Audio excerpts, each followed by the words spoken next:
If you are enjoying the story so far and need more Dungeons and Dragons in your life, I invite you to check out another group called the Long Past Podcast.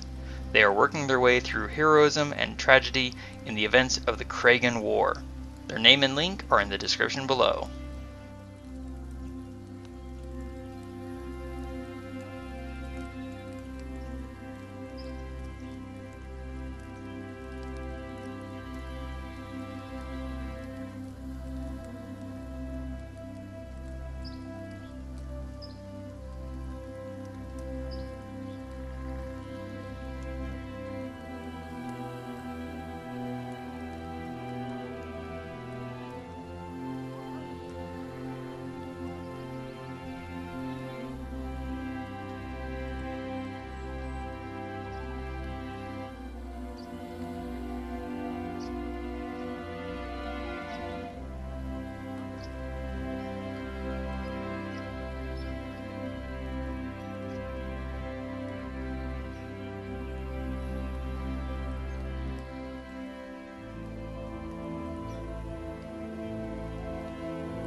Day 58. Success!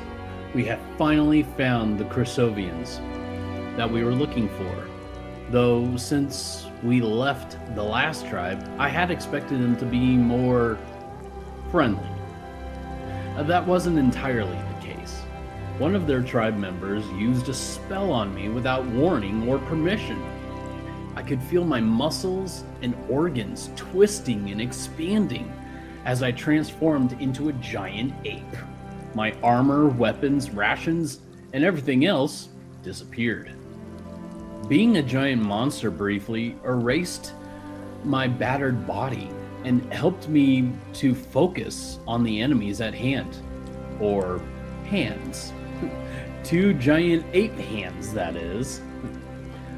I love the feeling of bringing my fist down and crushing my foes and killing giant spiders in 2 strikes. Eating it afterwards is an entirely different matter, and I looked forward to whatever the Chrysovians had prepared for supper.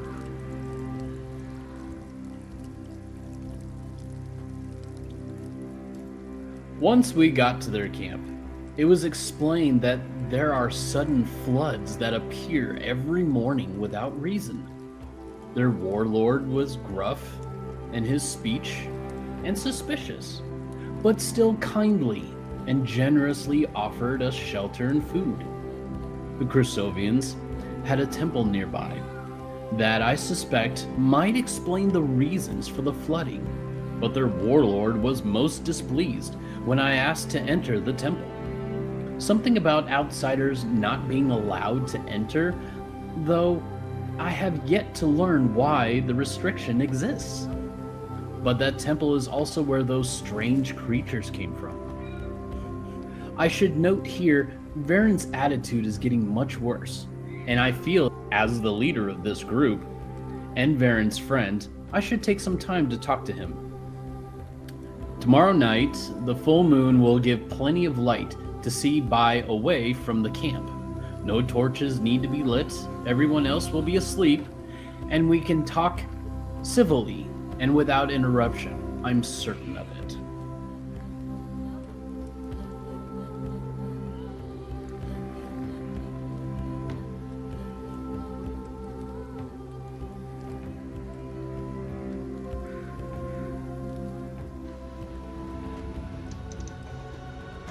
Now let's get into it. Welcome back to the Land of the Hunter. Adran, Thía, Del, and Varen have traveled for 3 deadly and challenging days, and with the onset of horrific weather, they are pleased to have the chance and excuse to take a day of rest.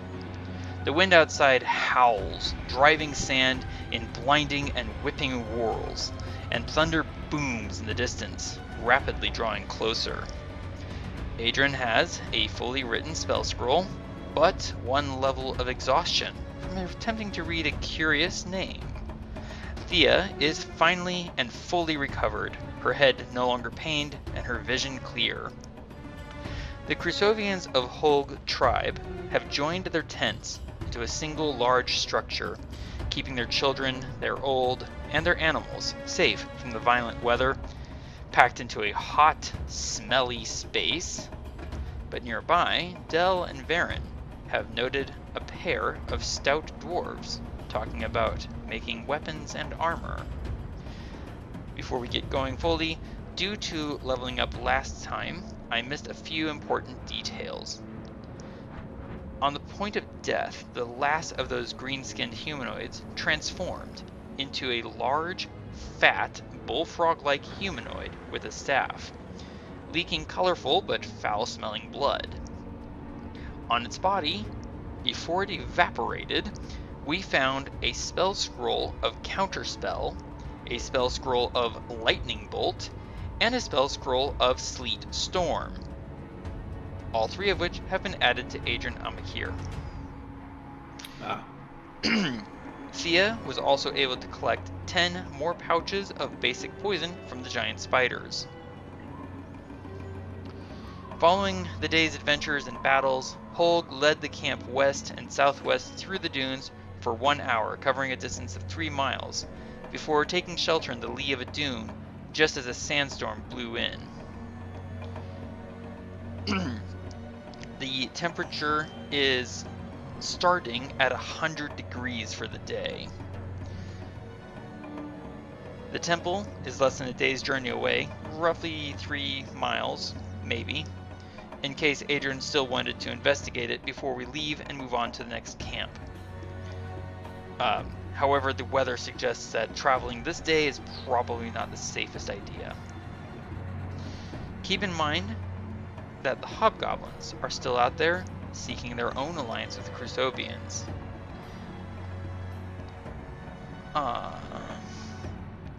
Also, Adran, you did assume, following the dispersing of that snake-bodied creature with 6 arms, that someone must have summoned it.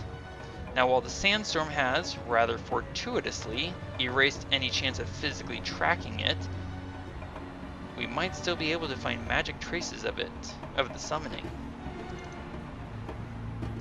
Something to keep in mind when we can eventually travel. As I said, the day is starting at 100 degrees temperature, and there are strong winds blowing out of the west, whipping the sand into a violent storm. So that means we are in extreme heat conditions.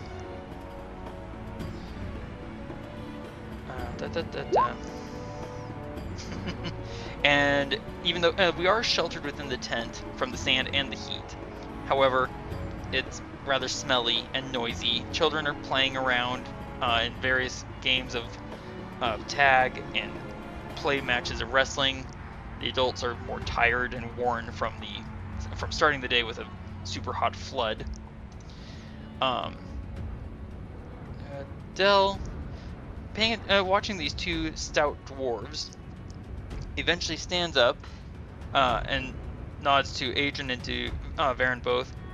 "Excuse me," he says as he kind of rubs at his face and eyes. He still has a beard of feathers that he has to push around from outside from his mouth and comb sand from. Would one of you be willing to translate for me?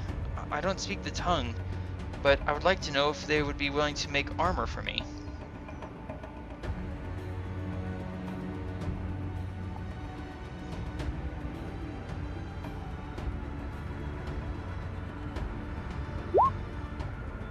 Thank you, Adran. As Adran nods and says, "I'll interpret," and Varen will stand up as well. "Speaking of armor, I have a rather damaged sword. It's silvered. I'd like to be able to use it against creatures. Might as well see if they can do something about this sword." Thía, do you stay where we were sitting, or do you join us?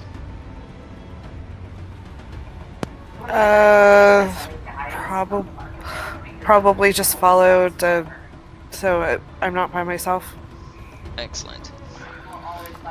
We make our way to the dwarves, who glance up, there's kind of a mixture of suspicion and curiosity on their faces. Adrian, how do you greet them?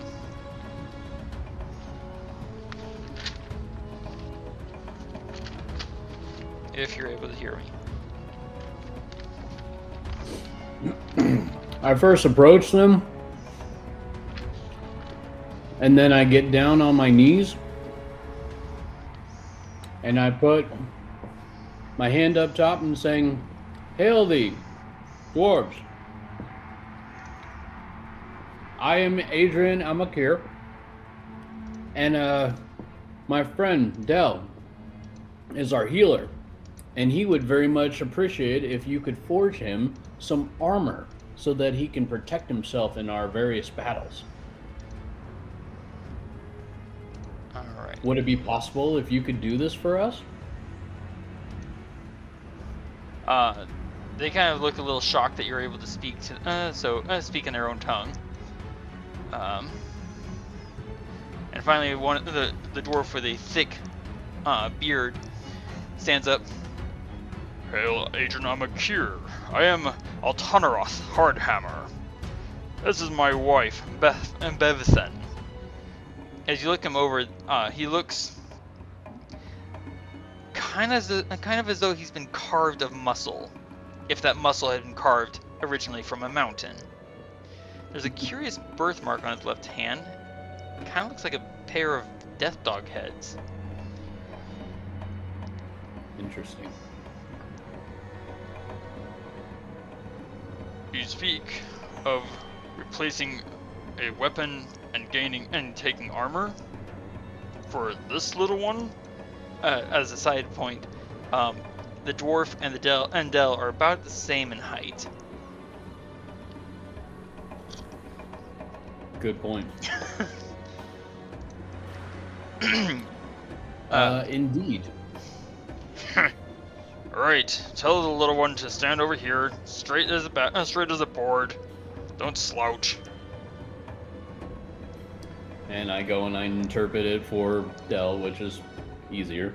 Yeah. Altanaroth starts moving around, measuring Del, scratching at his sandy beard. Well, I can make him armor, but you gotta give a little something in order to get something. I'm running low on supplies. If you wanted me to make armor, I can do it, but you're going to have to provide the materials to replace what I'll use. You let me know which materials you need, and I will see to it that I can get something. Depends on what armor you want. If you want really strong armor, well, frankly, I don't think his frame can hold it. But if you want it, I need metal to replace what I have. It's going to be hard to find. Leather's easier if you've got anyone who can hunt well. Varen We just do have a couple of hunters. Varen just snorts in the background. If you want that, find me a beast, give me a hide. Maybe a couple of well, no. For a fellow his size, I'll just take an animal hide. I'll turn it into leather. I've got leather enough as it is to make the armor, but need to replace it when it's gone. Of course. If you're thinking of leather armor, I can make it reinforced. Give him a little extra protection. Everything, what do you say of this? Wait, you say you want to repair a sword or replace it? I believe the sword needs to be repaired, but if it's easier to replace it altogether. Bevithen holds out her hand, and Varen hands it over. She has black hair and skin that looks very dark and a little cracked. There are swirling tattoos over her left cheek, surrounding what looks like slightly necrotic flesh. She looks over the blade, the rather damaged silvered short sword, sniffs disdainfully, and whispers, "There's no repairing this blade. Taken too much damage. I can melt it down and make it completely new. But like my husband says, I'll need metal to replace it. I see. Bring me enough metal to replace it. I'll be happy to reforge it. But this as it is, you might as well turn it back on yourself and stab yourself in the gut. Well, not necessarily wanting to go in that direction, but thank you for your opinion. She glares up at Varen. You've been fighting with this damaged weapon. You might as well, if you'd swung again and struck the wrong way, this entire blade would have shattered. Varen just kind of sighs and what's that to me? Well.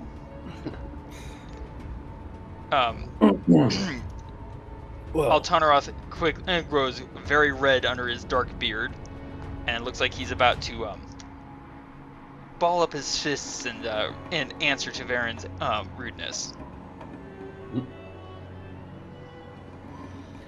Okay, guys and lady, and let's not quarrel about things that we can just simply toss aside. Give me a persuasion check with disadvantage. Oh boy. Both because you have a scar and because you're exhausted. Yeah. And Thea, you don't speak the words, but you do see the upset expressions and dark tones and balled up fists.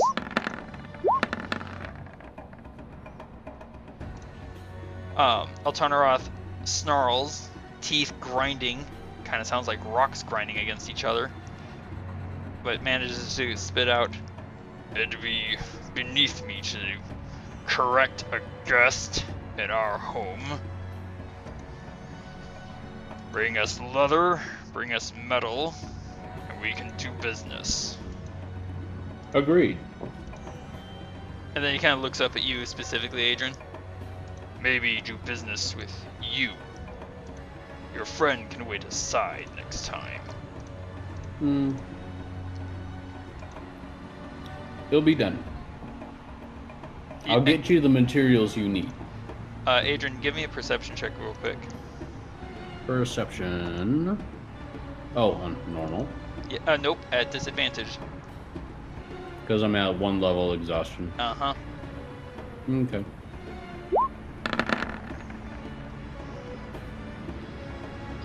You hear kind of a whispered murmur from Varen, but you missed the actual words.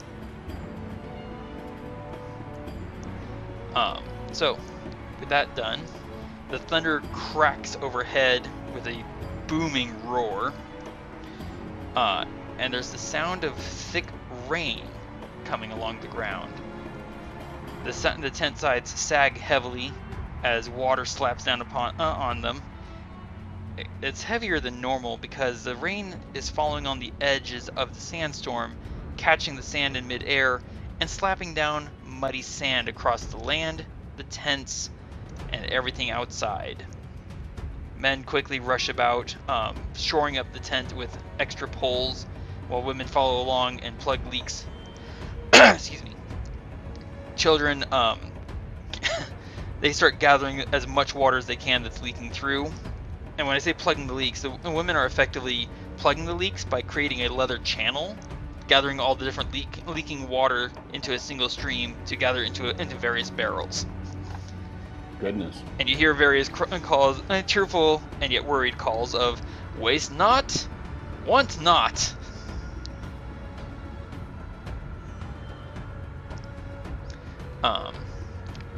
By the way, during this time, Adran, if you wanted, you could be working on because we're not traveling.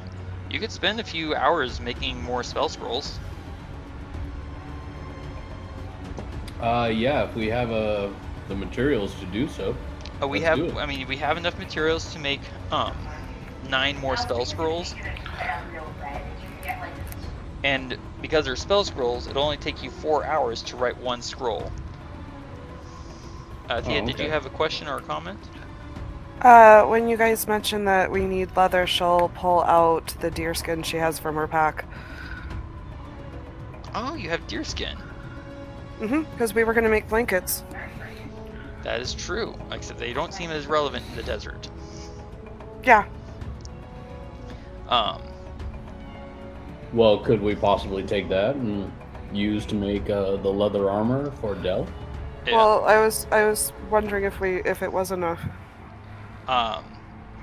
Adrian, I assume you take it over to Altanoroth Yes. when Varen's not looking.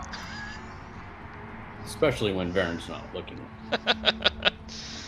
In fact, I imagine that Thea kind of nudges Adrian when Varen's not looking and is like, hmm? Mhm. In that case, give me a sleight of hand check, Thea, at normal. Okay, that shouldn't be too hard.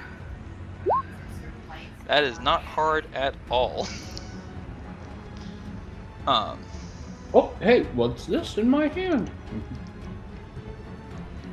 Do you think it'll be enough? Let's go find out. Altanoroth looks over the leather, grunts. Well, it'd be nice if you had the bones too, and sinew, but it's at least enough for the basic leather armor. Not a problem. I thank you. Little one been taking a few hits, eh? A few. Sturdy fellow to keep going through it all. Mind you take care of him. I'm sorry, say that again? Mind you take care of him. Oh, mind I take care of him. Aye. I will. Adrian, were you wanting to work on spell scrolls? Yes. Okay. What spell scrolls would you like to make? Let's see. And And remember that to make them, you have to use a spell slot. right. Just bear that in mind.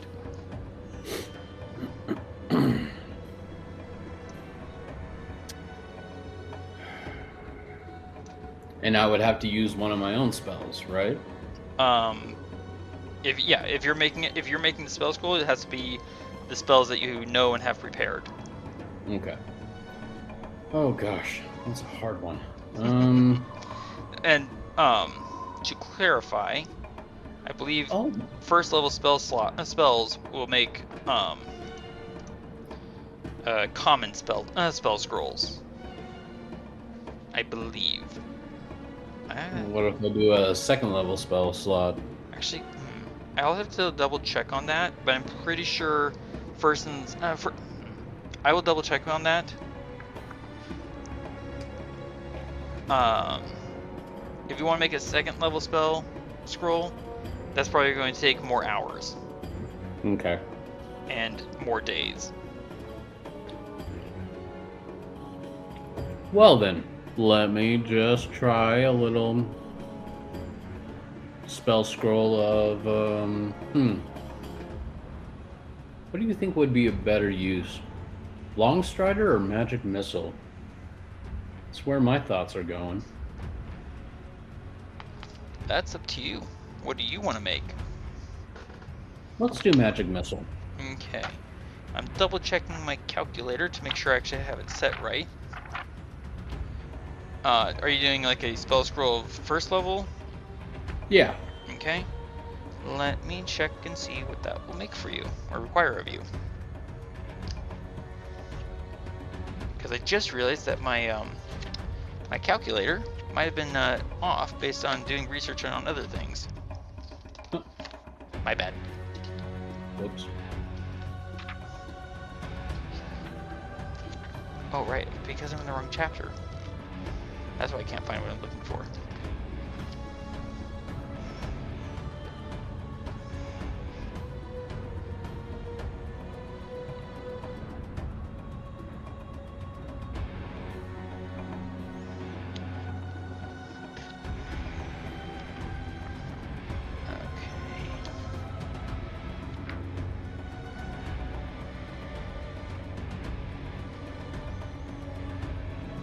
So to make a spell scroll of first level that is a common magic item,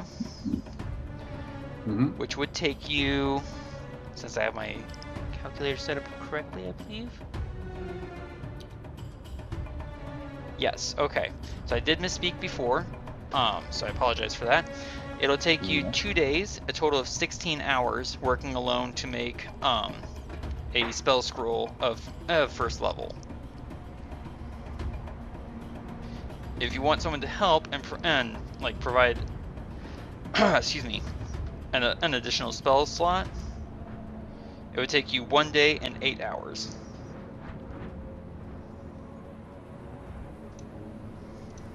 Goodness. So the question then becomes, do you want to ask Varen or maybe Oven?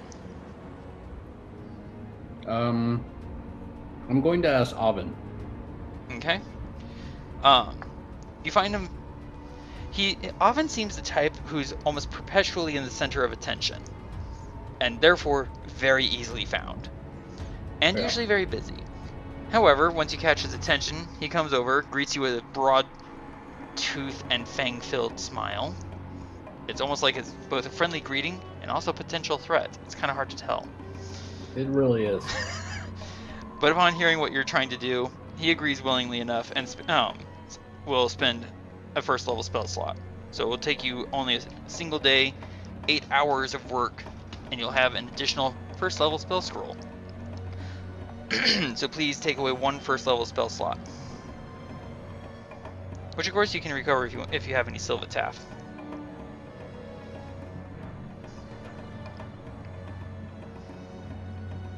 It's up to you if you want to do that. You're muted, so I'm not sure what you're saying.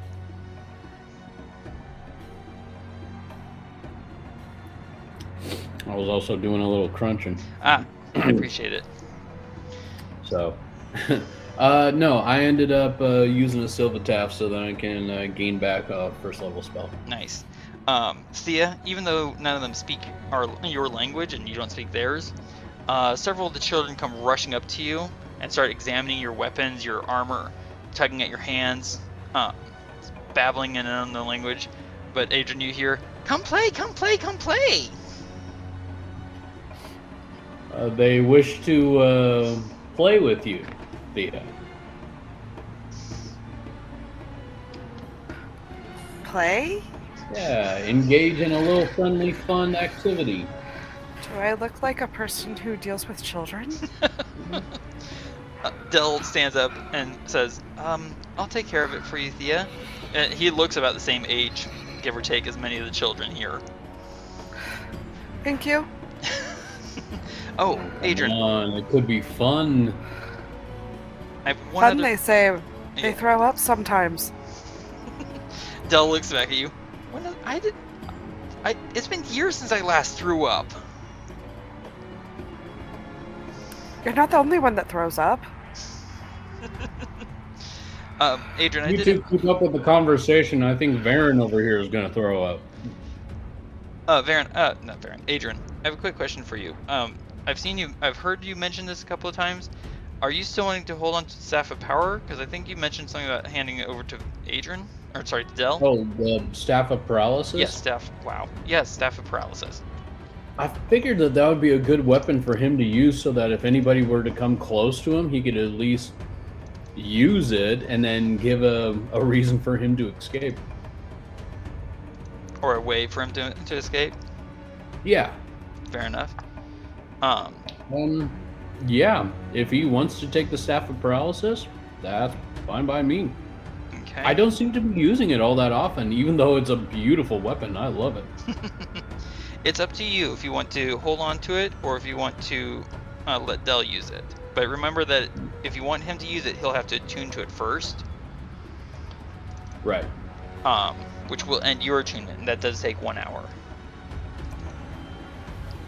Well, Del, would you like to have my staff bone of paralysis? Your bone staff. I'm feeling very dyslexic today. Oh, and I also need you to roll me something, sir. Please roll me when it finally comes up. Del, will consider it seriously. Are you sure, Adran? You made it. Weapons come and go all the time. Don't ever get attached to anything. But should I not be attached to my hand? He smiles. And his staff of healing recovers 6 charges. So you're going to hand over the staff of paralysis to him? Yes. Okay. Then I will take that off of your character sheet. Okay. Adran, didn't Farron lose a hand? I'm pretty sure he lost a hand and a leg and then another hand again. Let's put this here. Come on. I do apologize. My system is running. My Dungeon Master screen is going very slowly. Lots of lag issues. It's all right.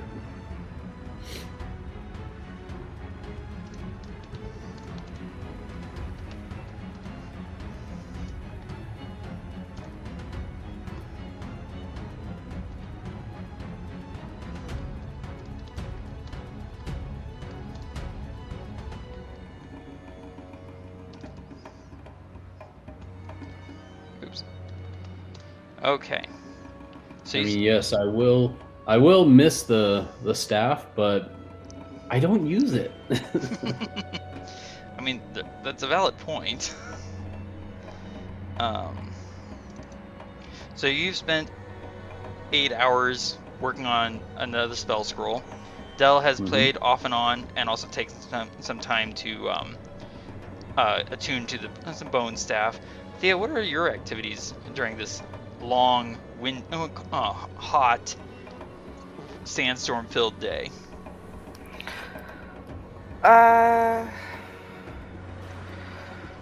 Probably seeing if she's able to help with some of the tasks around the camp.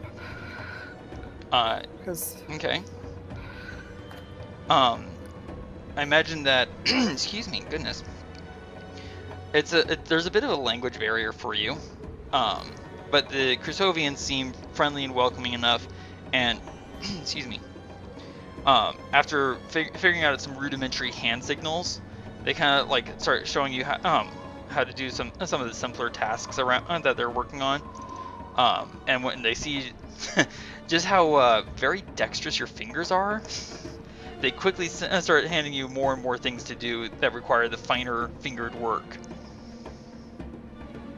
And you're able to help with things like, helping to sew together the leather funnels that are bringing the water to the barrels, and to give me a sleight of hand check, or give me a sleight of hand check. 19, which I believe is actually a 23 for you, isn't it? No, sleight of hand, that is the lowest I can get is 19. Okay. Right. Alright, you didn't take expertise in it, did you? Nope, I did in stealth and acrobatics. Gotcha. But that is a good enough roll. You're able to sew it in such a way that you're helping, not sew it, you're able to work together with them to form enough funnels that you're basically filling up twice the number of barrels that they were filling before. Well done. As the day is coming to an end, hang on. Yeah. The day is coming to an end after 8 hours of scroll work for you, sir. At some point you look up, and you see where Del is, and you see where Thea is, and you know it's getting on to evening.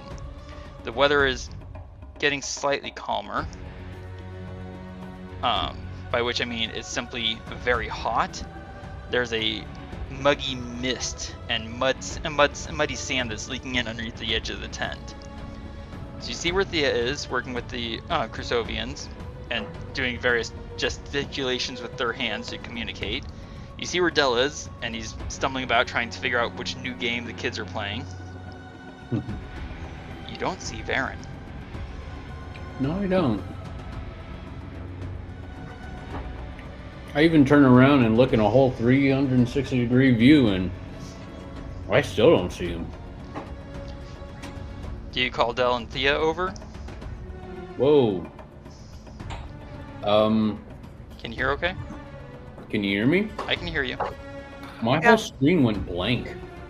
Don't know what to tell you. Yeah, I'm not sure what's going on. Hang on a second. Okay. And he's gone. Thea, what is your passive perception? It is 15. Okay, thank you. And here he comes again. Let's refresh and see if... Which Can you hear me now? I can hear you. incidentally is also I don't know the lowest what I can just roll on that. happened there, but I'm back. Thea and Adrian, can you two hear each other? I can't hear him. I can't hear Thea. Okay, hang on 1 second. How about now? I don't know. If he's saying anything, I can't hear him. Thea? Okay. If you'll move your mouse over your character pictures and hit the reconnect button. How about now? How about now? Yeah, I can hear. Okay. Perfect. All right, so Thea, you notice that Adrian has stood up and is starting to look about. And I imagine that's when you start looking around as well, and you realize Varen's nowhere in the tent. Huh. It is getting into the evening, as I said, which means there's 120-degree heat out there. But the wind has died down, as has the rain. Now it's just muggy and misty and muddy. Well, not exactly sure where he went to, but I'm gonna actually go outside and do a little perimeter check, see if I can find him. Okay. Do you go with him, Thea? You might as well. And do you take Del? He might spot something we don't. Especially since Adrian's got, an issue with with exhaustion right now. Yeah. In that case, you can all give me a survival check.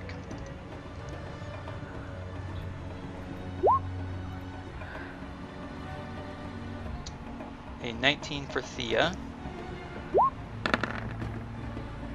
Good remembering that you're at disadvantage, sir. Yeah. And here comes Del's survival check. Eventually.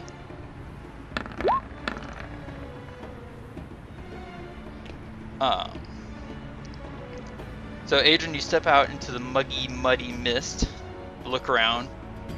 It looks muggy and muddy.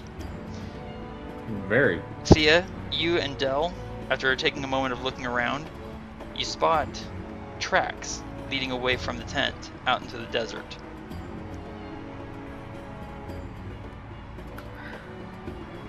That's odd. He doesn't usually leave such obvious tracks. Thea, you can give me an insight check. And Del can as well. Adrian, you can give me an insight check if you want. It's up to you. It'll be at disadvantage. 11 for Thea, 17 for Del. Somehow I rolled twice. Wait. Oh right, the 17 is the survival. The 9 is Del's insight check, and Adrian gets an @1. Thea, while the other two are just staring at the tracks, kind of like, huh. You're examining the tracks. You've seen Varen move in earnest before. These tracks are not in any shape in a hurried fashion. They're not dug in deep. If you had to guess, Varen probably just left at a calm, sedate pace. The moon is starting to rise. I'm sorry, there is moonlight starting to rise from over the horizon, and with the mist and the gathering moonlight in this evening, the conditions are dim light, which with your dark vision means you treat it as bright light within 60 feet of you. So, would you like to track Varen?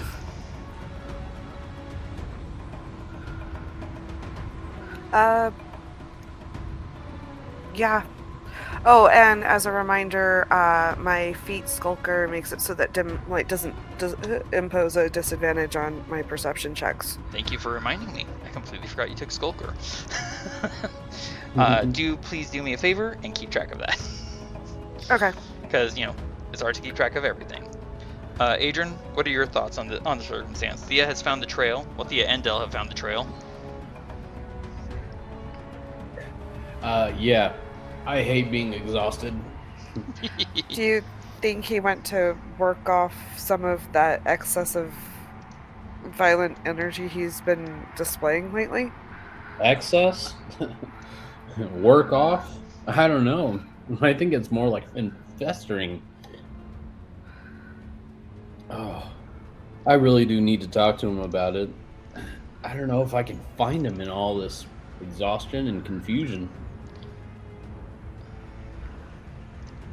Del is going to smack himself in the forehead, pull out a spell scroll. He succeeds on his intelligence saving throw and casts Greater Restoration on you, sir, which removes your level of exhaustion. Oh, wow. Del, I owe you one. I feel like you shouldn't. I completely forgot I had that. Now I feel like my mind is clear. Do you set out after Varen? Yeah, I do. Need to have a little chat with my buddy. Are you wanting company, or do you want to go by yourself? I really need to go by myself, but just in case if, we're ambushed by an unexpected predator, I still would appreciate it if you guys could sulk nearby. Sulk? Oh, you mean skulk. Yeah, we can travel together, and when we see him, we'll hang back while you go off to talk to him. In point of fact, Adran, you kind of need Thea to follow the tracks. Yeah. All right. What is your marching order? Thea can be out front, following the tracks. Del and I will follow along. Okay. Thea, you set out in the lead. Excuse me. Do you proceed stealthily or openly?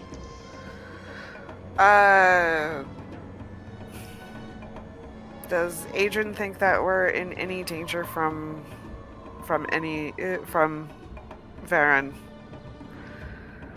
Adran, you can give me an insight check at normal. Let's see. Inside check. Normal. Yeah, sure. We're fine? Okay. Sure, we're fine. It's just Varen. Right? So I guess not. I mean, because I imagine that there's probably not going to be anything attacking close by. If we get far enough from the camp, we might start stealthing. Okay. All right. So you set out along the trail. The trail leads kind of south. Excuse me. It kind of meanders to the south, meanders to the southeast, meanders to the southwest, and then suddenly heads off on a like a very specific direction, almost as though Varen had caught sight of something and went after it. The trail leads you for 30 minutes hike. That's a distance of 1.5 miles from the camp.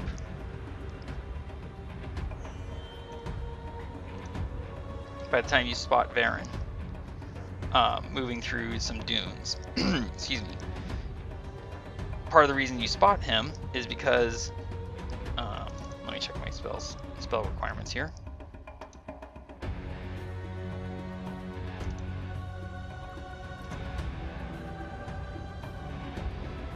You hear some chanting as you hear Varen casting a familiar spell of Longstrider on himself.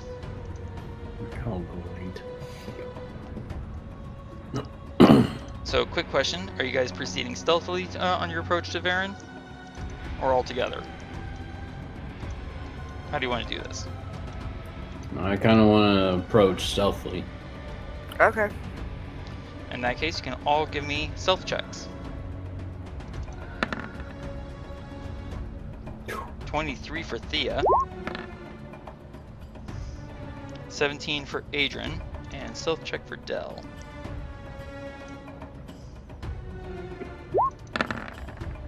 Thea, are you and Del staying back from Adran while he goes towards Varen?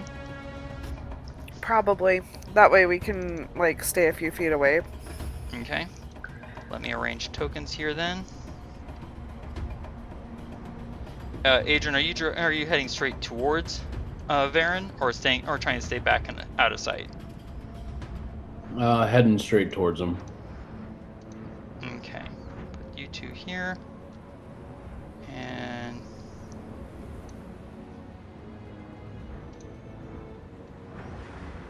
there we go. Except my token didn't come through with my...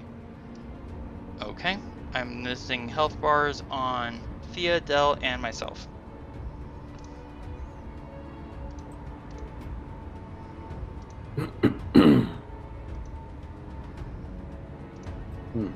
Excuse me 1 second. Like So on my view, I was only able to see health bar, or the only one who didn't have a health bar was Del.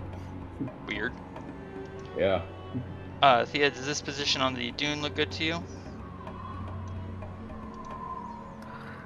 Yeah, I think it works. Okay.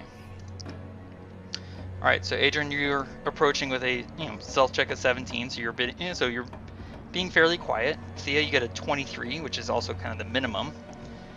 Adran, as you're approaching, Varen has obviously cast Longstrider on himself, and you can sense magic kind of still washing around him. And as you approach quietly, Varen just kind of waves over his shoulder without looking back. Oh, hey guys.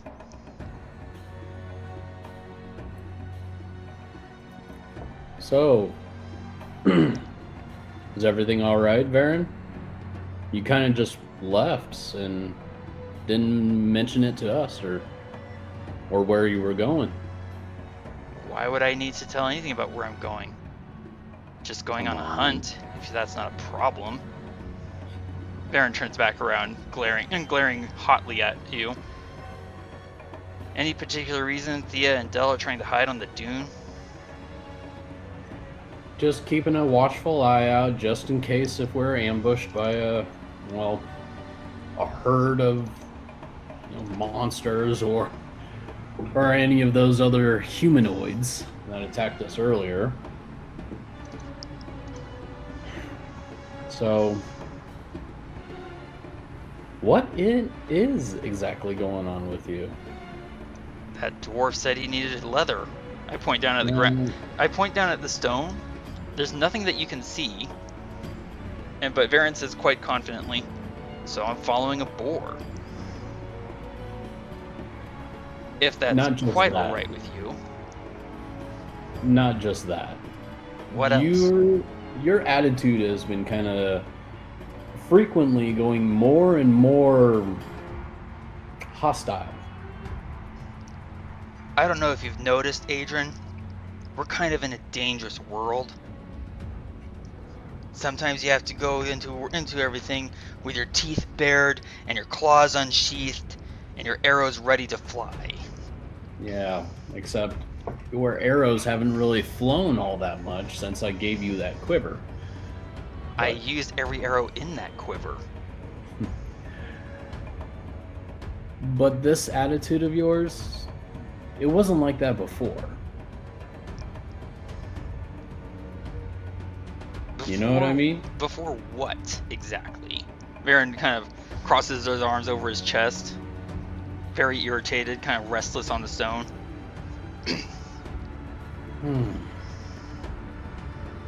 It's just lately you've been getting a little more gruff. Even if we're, I don't know, just talking. Just in general talking. I mean, you don't really see me getting too gruff and angry about things. But you, for some reason, get very irritated with some of the small side comments that we've been making, or decisions that we've been deciding on doing, or paths to choose. It just seems like you're getting more and more irritable, more and more irritated. Although I can't put a finger on why. Does why even matter? I point again. I use my right hand to point again at the invisible trail. The boar is getting further and further away, and you're interrupting my hunt. See, now that is what I'm talking about, is that little hint of a gruffness in your voice. Did you even catch the tone, or are you just completely oblivious to it? I want to hunt my prey and get usually, around anything that gets in my way. And usually when I have a discussion with my friend Varen, he doesn't get all gruff and intense like this. So you want to break down the barriers and just tell me what's going on? Something bothering you? Yes, you're bothering me. You're interrupting my hunt. Possibly giving away my location to my prey. We can always hunt another boar, or we can always hunt another wild game.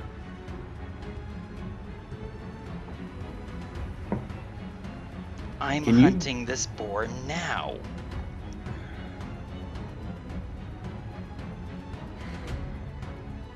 As the moon starts coming up over the the moonlight starts rising up over the excuse me, dune to the east of us. You can see Varen is standing. He's trying for a relaxed posture, but his legs are tense, and his right hand, his left arm is still folded across his chest, but his right hand that he used to point at the invisible trail is awfully close to his short sword. Why don't you take your hand off your short sword there, Varen? It's not on my short sword yet. I'm not a threat to you. No, you're just interrupting my hunt. And why are you putting your sword or your hand on your sword there? So I can rip open that boar when I find it, rip its skin off, and eat its meat while it's still fresh. Eat its meat? Varen, you're kind of scaring me a little bit. The only people that talk like that are monsters. Or hungry hunters. Well, usually you prep it and prepare it and cook it. That's what us elves do. What you do. Because you're an elf. That's an awful lot of time to waste to get the same result of food in my belly. Yeah, and leather for whoever wants it for some suit of armor. That's exactly what a monster would say. No, a monster would say, as I rip its throat open. And Varen goes to turn away from you. So that's it? You're gonna turn your back on me? No. Knock it off with this whole conversation? I'm gonna just go about your business. Have you forgotten that I'm the leader of this group? I make the decisions around here. You can't just simply willy-nilly go off and do whatever you want. Varen turns. Adrian, you can give me you can give me a perception check.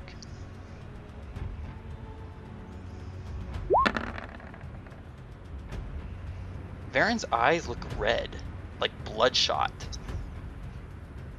Yeah, like he's not gotten enough sleep. And there's something about his arm.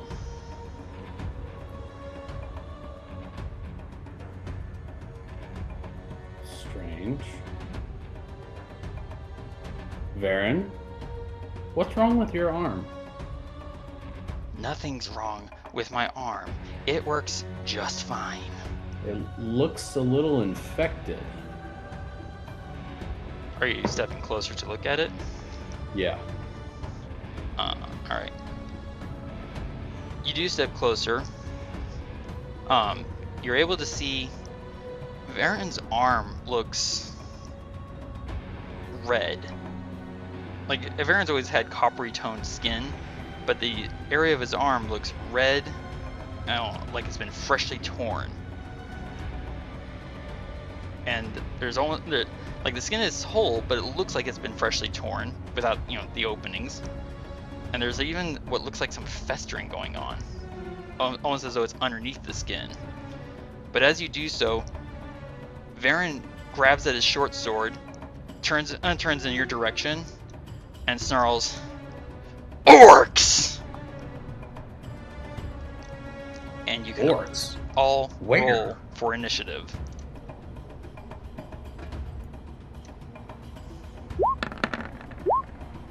Wow, 24 for both Thea and Varen. Nice roll, Thea.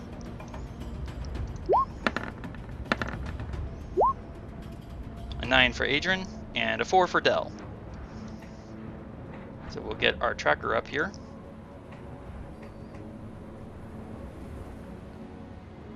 Get this over here and shrink it on down. Thea, would you like to go with Varen's warning and a movement? I'll allow you to go first. You've got very good instincts. Oh hey, it even sorted it that way. Cool.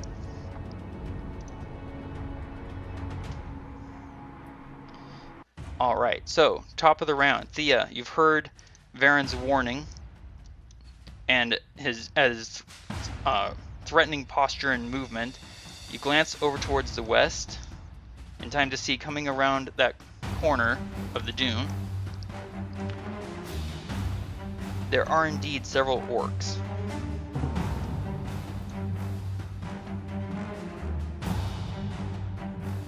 What would you like to do? And you are hidden, by the way. Is your microphone muted? Yeah, sorry about that. Yeah, she'll take a move just slightly and pull out her bow and attack the first one. Okay.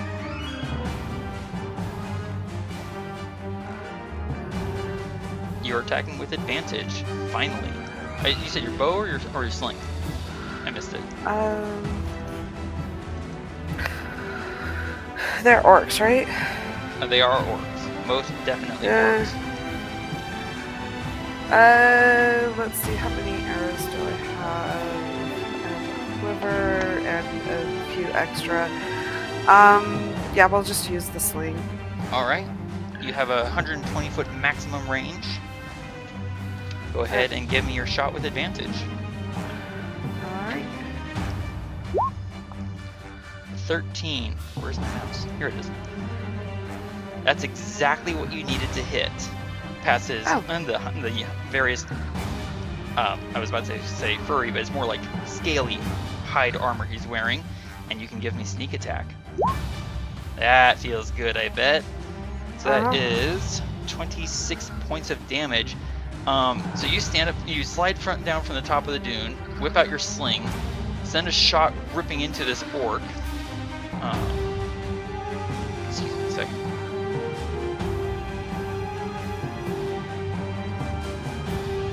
The sling rips into this first orc's left eye, shatters the back of his skull, and the orc behind him is going to take an 11 points of damage. Oh, wow.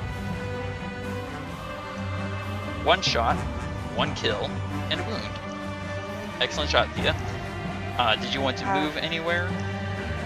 Yeah, she'll move a bit further from Del and hide. Alright.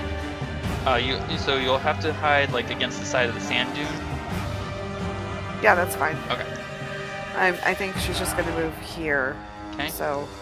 That means that you're moving with less than half of your full movement, so you can give me a stealth check with advantage. One more time for the advantage. Sorry about that. I think I took it off advantage. So we'll go with the 23. Because it's 23 or 23. Yeah, exactly. And one was in that one. Yeah. You feel fairly confident that you're well hidden, and for the first time in a long time, you're relatively clean. Thanks to the flood this morning, and someone showing you how to sand bathe. You just kind of smell like desert. Which is not bad. Right? Adran, your eyes are still on Varen as this is opening salvo goes launching and killing. And as you watch over the eastern dune, the full moon rises into the sky. The pale moonlight coasts over the sands, between the cacti, through the darkening sky, and strikes Varen in the back. Varen lets out a guttural roar as his skin erupts with fur. His head engorges with extra flesh, forming about his bones, piling on top of muscle, on top of muscle, on top of muscle, until he's holding a furry head with an angular muzzle, 2 flat ears in hostile readiness, long, sharp fangs of a wolf, dangling long, strong arms, and arched legs, and blood-red, rage-filled, hungry eyes.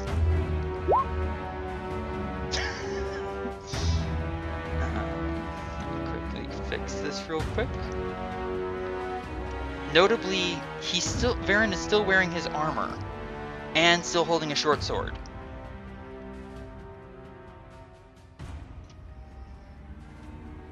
Varen? What just happened? Can you still hear me?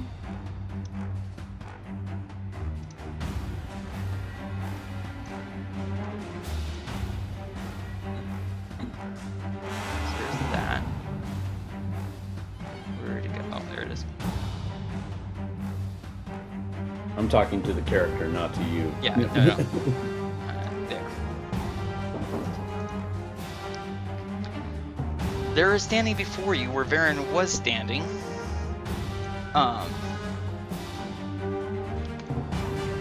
Sorry, give me 1 second. What looks like a hideous amalgamation of wolf and humanoid, carrying all of Varen's equipment and armor and weaponry, and settles its angry eyes on you. Now, this is an important question, Adran. Would you have been traveling on Varen's trail with your shield on or off? On. As Varen launches himself at you, sir. Oh boy. Twice. Getting a 27 and a 22 to hit.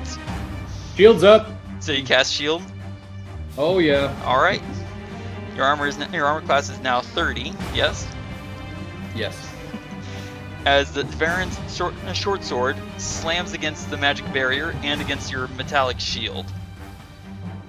The force of the blow drives you back across the stone, and your back is just running with sweat. Oh boy. And there's orcs approaching. In fact, there are guttural howls from that dune to the west.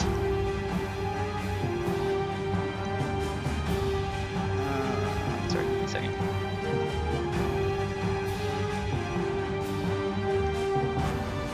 Okay, sorry. Alright, roll. There it is.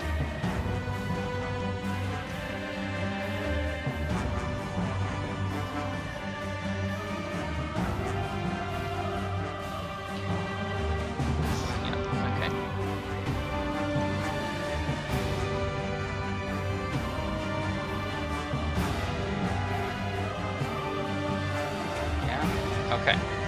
Thía, one of the orcs in that first group, the one in the back, so this guy right here, yes, on the right layer, yay! He points at the dune that you're hiding beside. He doesn't know where you are exactly, but he points at that dune.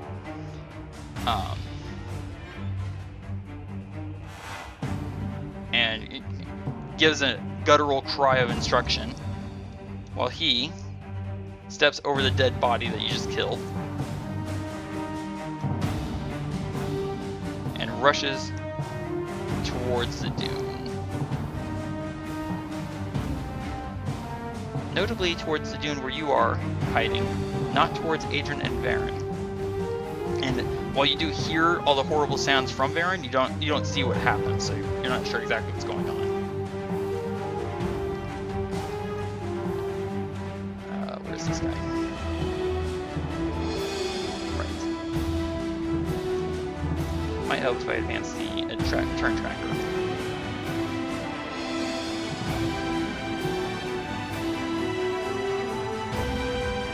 Where's this guy?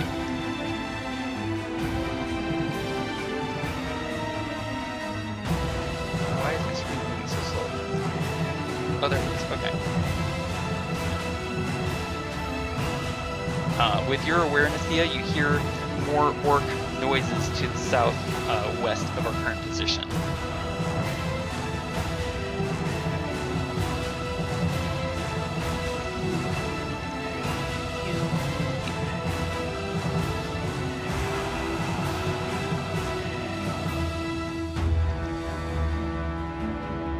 Moves to here.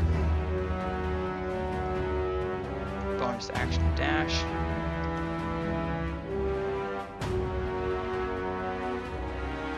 This orc comes rushing up towards you, sir. It is an orc carrying a staff, and he raises it up, howling and laughing, and a spear appears right next to you, sir. Which I will get for you in a momento. Because again, my Dungeon Master screen is, moving with extreme slowness.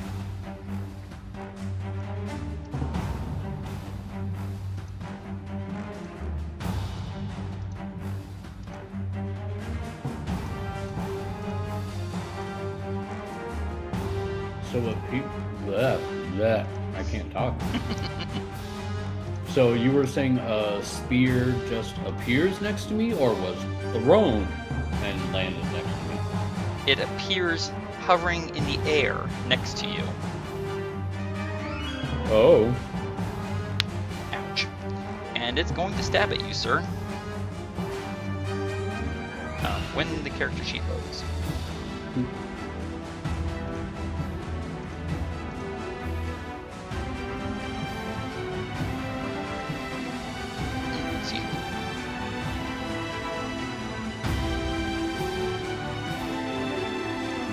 Here we go.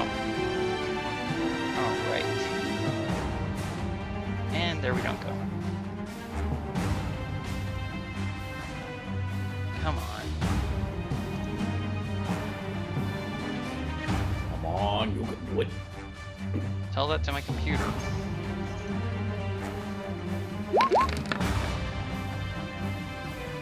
Okay, I get a 22. Ignore the +2. I'm not sure why it's rolling that. And the spear slams against the spectral sphere gathered around you. To no avail. Oh, sorry. Try again later. Another orc comes tumbling off the sand dune. Uses his bonus action to dash.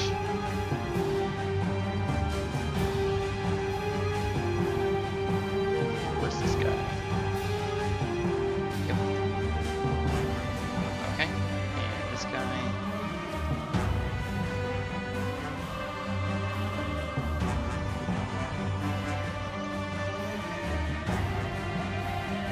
The wounded orc is giving chase after that first one.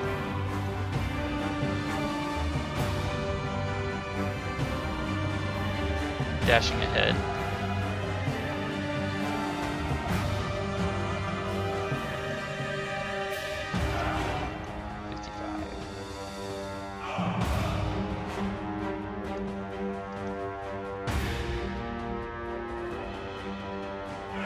Alright, Adran, it is your turn, sir.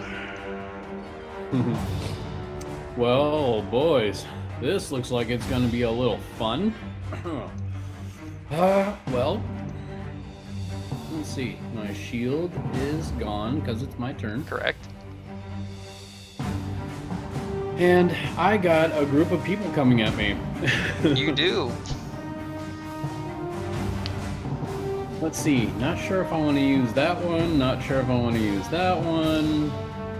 Let's see.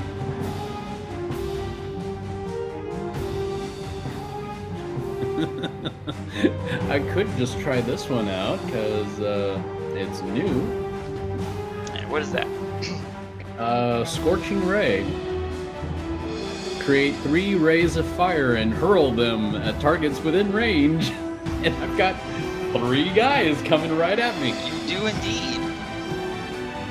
So you're going to spend, I believe, a second level spell slot? Yes, I believe so. Okay. Now, bear in mind... Wait. It's a spell range attack, isn't it? Yes, range at 120 feet. There is a slight problem with the fact that you are 120 feet up.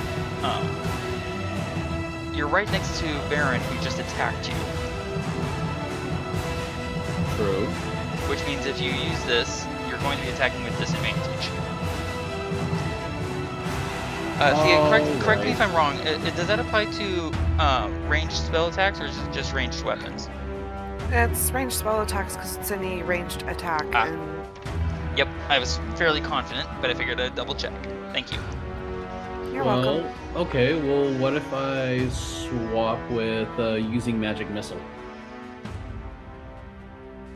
You can do that if you prefer. Excuse me. Yeah, I want to use a second level spell slot, but use Magic Missile. Okay. Go ahead and roll the damage and spend the spell slot. Alright. Where are you? You're right here.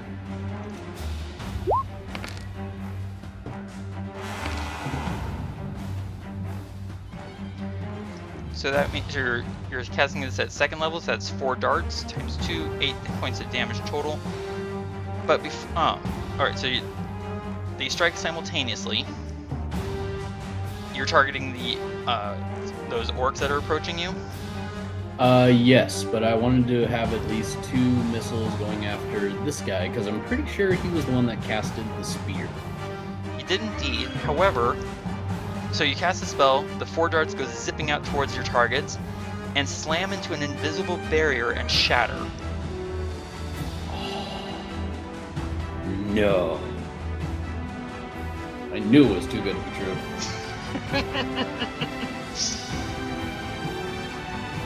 Anything else for you, sir? I think I will use a bonus action. Okay. Expeditious Retreat. Okay.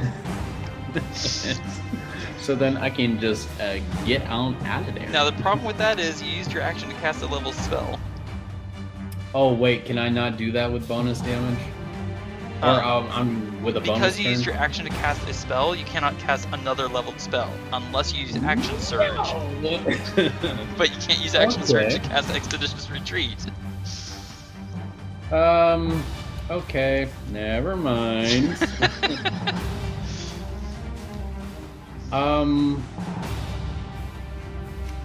But on this case, I will actually use my interaction to pull out my sword and then use a bone. Oh wait, I can't do that either.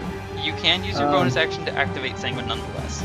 I can? Yep. Okay, because that's what I wanted to do. Okay, and what damage type do you want to use? Oh, that's a hard sorry, I hit the one. wrong button. Ignore What was that the roll. one that I was doing last time? Last time you were using Force. Did I do that or did you? That was I said that was my fault. Ignore that roll. Oh. Whoops. Let's see. That and what do I want to do? Let's do fire damage. Okay. So I did glimpse your character sheet and your spell slots. You started with 4 first level spell slots. You've so far only cast a second level spell. Yeah. And oh yeah, you also cast shield at the first level, didn't you?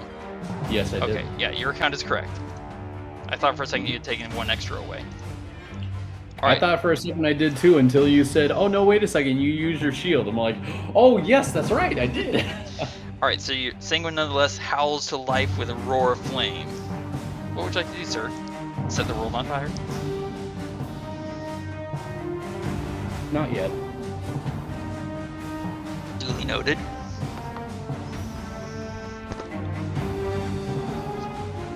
And I believe that's going to end my turn, because if I move at all, that's going to cause a reaction from you, or a... It definitely would. And I don't think I want to do that right now. Oh, are you sure? Pretty sure. Aw. Okay.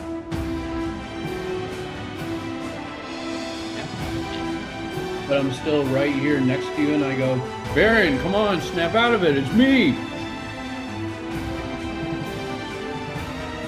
Another orc comes sliding and tumbling off the hill, and now that you know that there's a barrier between you and these orcs, you recognize that this orc is not actually ready to attack you so much as laughing at you, mocking you, waiting to attack you.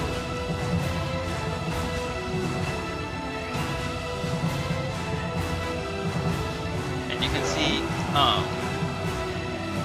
actually no, you can't see it, never mind.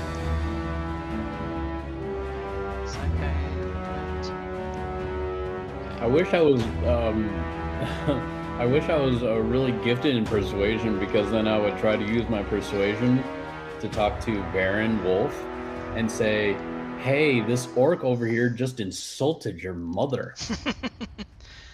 Del from where he is, right? Sees that something stopped your spell, though he isn't sure what. He knows Thea went somewhere, but he isn't sure where. Let's see. Does he have to see this? Come on, scroll. 3 creatures within range. Okay. Thea is definitely within range. 5, 10, 15, 20, 25. So you're in range. Yep, you're in range of him. Del is going to cast at, let's see, 4th level. If it's, there we go. Come on. I apologize, everyone. Character sheets. All good. So he's going to cast at 4th level.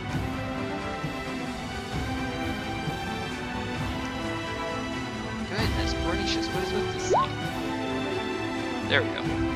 8 on Adran, Thea, and Del. That is an extra 15 hit points. 15? To your current and maximum. Thea, go ahead and adjust your character sheet. Don't forget to write down your current normal maximum. I updated it when I leveled. So, Okay. where I kept my notes on what my maximum is. Okay. So Del now has 15 extra hit points.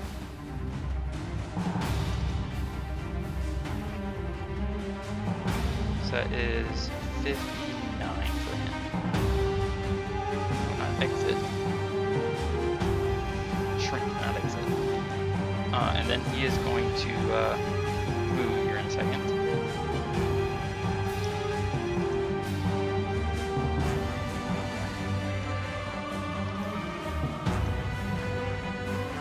All right.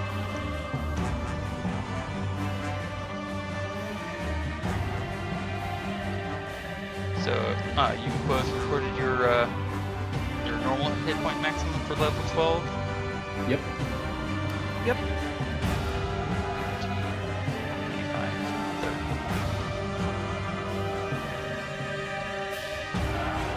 30. Okay, top of the round. Thea, you are hidden and bolstered. You feel the positive energy of Del's magic washing into you, bolstering you for this fight. What would you like to do? And you are hidden.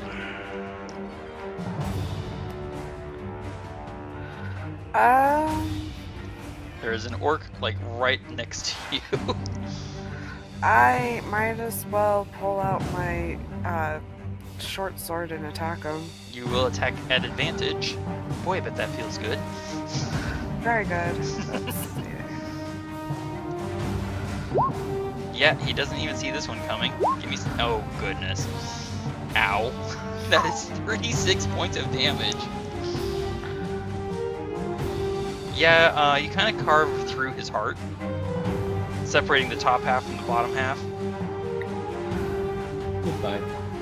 And then I'll just go ahead and stealth and move. Okay. And then I'm not going to use my full movement, so I can do my stealth at advantage. So imagine you just like appear in an explosion of sand right off the side of the dune, stab this guy through the heart, and melt back into the cloud of sand. Yeah. Epic stealth kill. A nat 20. So, sure. Here. Nice. From your vantage point, let's see.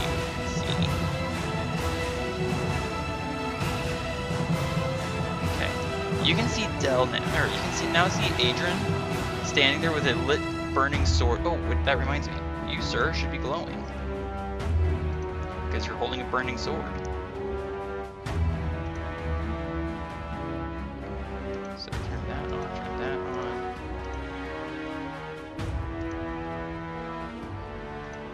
And you've got enough of an angle there, Thea, that you can see... Oh, yep, not at that angle, you don't. Yeah, you can't see anything but Adran. You don't see Varen anywhere. But you also don't see Adran closing to grips with the enemy. Nor do you see them closing to grips with him. He must be off shooting. He does that sometimes. And then you hear a howl of rage and fury. Adran, hope you're ready. Varen, come on. I'm not your enemy. A short sword slams against your armored leg, and then you hear claws ripping out of skin. Getting an 11 against your armor class and missing. Varen, come on, snap out of it. I bet it sounds like that uncomfortable nails on chalkboard, except it's metal. Yeah, exactly. Just.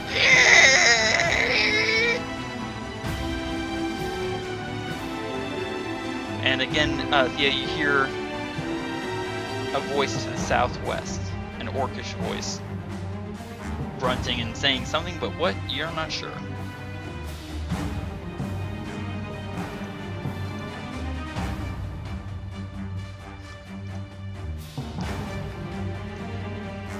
All right.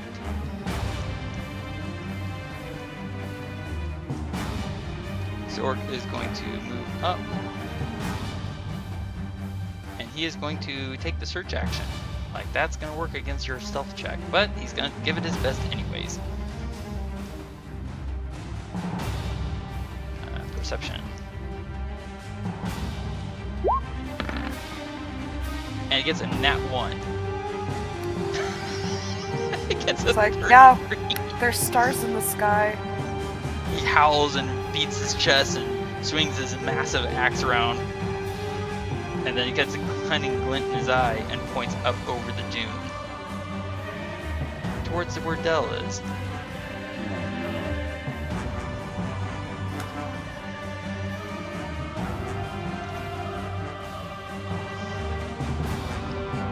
The orc with the staff, sir, that conjured up that spear.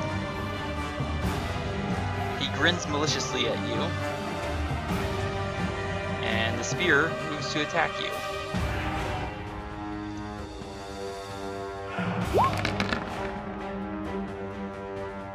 No, thank Okay, you. I get a 5 to hit. It doesn't do much of anything. And he kind of like scowls like, huh?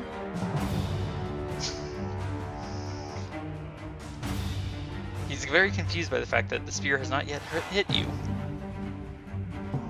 I'm just about ready to grab that spear and send it flying towards him. Yeah, it is a spectral spear. There's nothing for you to grab. Yeah, well, There he is. Okay. This orc is going to walk So this orc is moving up the dune, which means it is going to leave your area of reach, Thea. You can give an attack of opportunity if you want. You would get advantage and sneak attack off of it. Okay, I'll take that as a yes. Give me the sneak attack. You deal him, oh gosh, 34 points of damage. He only had 4 hit points. Just saying. Just lop his head off. You just again burst out of the sand into this movement and stab him right through the center of his throat. What's going to select him? There we go. 34, and he is very dead. Nice going, Thea. But you are now revealed. I'll just grin teethily at the one that's still ahead of me. Toothily? Yeah. There you go. A grin full of tooth. Yeah. Oops. Not real big. So I accidentally just advanced the order, but it is your turn, sir. I'm not exactly sure what to do. My best friend is trying to kill me, and I've got a slew or a humongous crowd.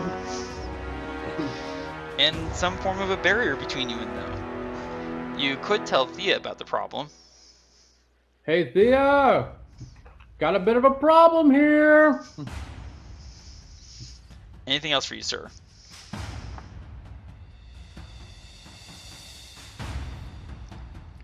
Golly, I am stuck between a rock and a hard place.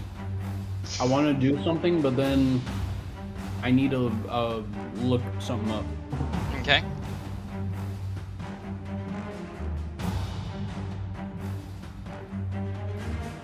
No. It's not what I want.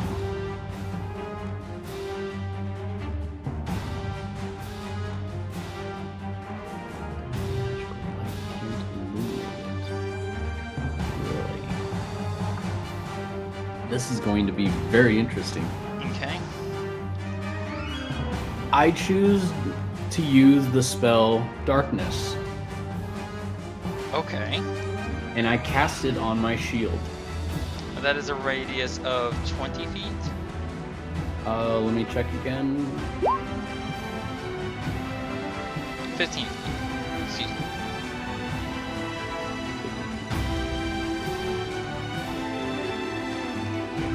Yep. Alright. You are ensconced within darkness, sir. You cannot see, and they cannot see. And what else would you like to do? And you are concentrating. And I am concentrating. Let's see. What was the little symbol for? Oh, hey, you went and did it already. I went and did it already. Oops, I did it again. Oops, I did it again. So, there is some sort of a barrier in front of them. Yes. But I'm wondering now, is that barrier, can I still stab and swing my sword at them or something? Well, you did just use your action to cast a spell. Yeah, but now I'm thinking about using my action surge. You can do that. You can also just reach out and see if there's if there's a barrier. Like with your interaction, just kind of like reach out and like, is there anything in the way? Alright, so with my interaction, I'll thrust my sword forward and see if there's some sort of a barrier in front of me. You start to move the blade forward and you feel an abrupt stop before your arm has reached its full extension. Oh gosh. Am I actually in a barrier, or are they in a barrier? Well, you saw them moving, and they did not seem to be hampered. But they're also not attacking either. I'm confused on what to do. As you extend your arm and touch your sanguine nonetheless to the barrier, you also kind of move it back and forth. The barrier is kind of like an arch with the kind of like the curve of it is towards them. So imagine, if you will, a crescent moon, and you're inside the curve of the moon. Okay. And if you move your blade around enough, it reaches up further than you can reach. Okay. Curving in Yeah, towards you. Or over you, rather. Oh, so they placed a barrier over me. Almost like a bowl placed over a bug. Wait, why would they do that?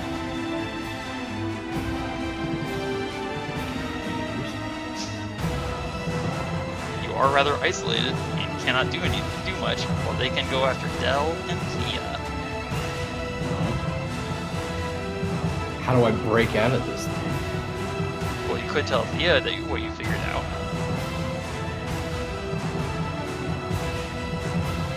Okay. She can hear me, right? Well, you can hear them.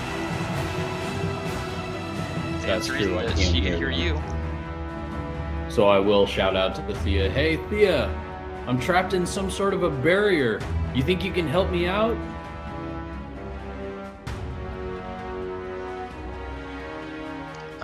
And that's. Do you have anything else to do with your action, sir?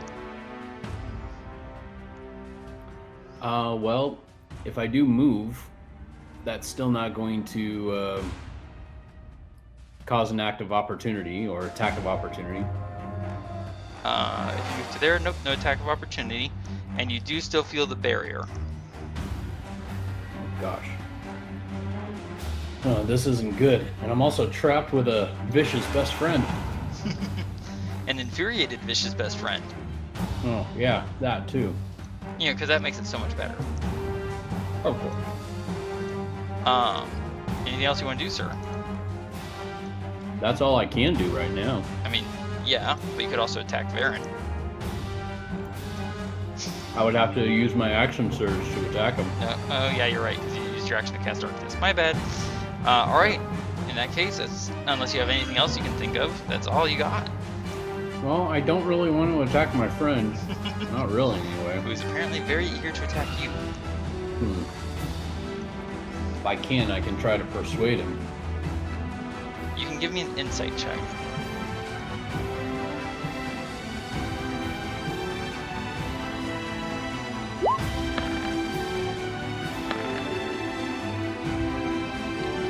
It's rather obvious that Varen's not in a listening mood.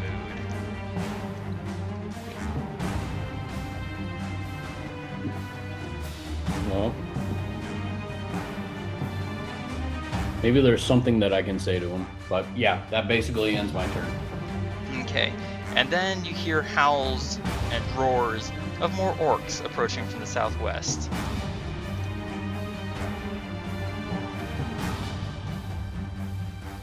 Well, that doesn't really sound all that good.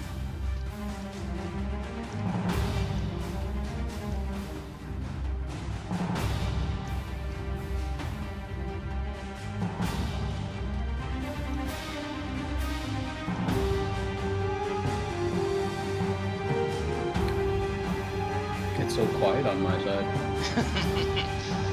Thea's you're like exposed to this big orc and hearing you call for help, and it's like, I'm kind of busy over here.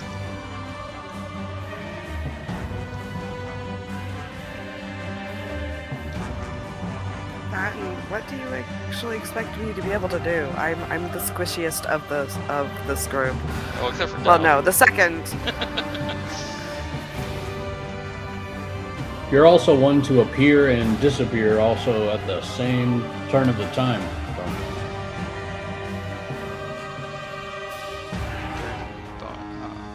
Dashing. Through the sand. And Thea, you hear another orc moving up on top of the dune, heading towards Del.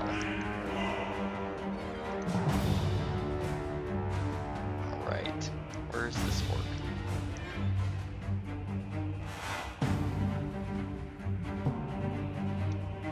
Come on.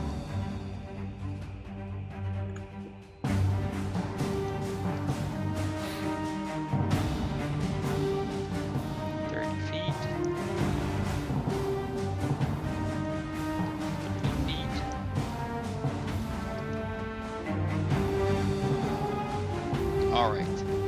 Del, for his part, kind of gives a, oh no! Cry.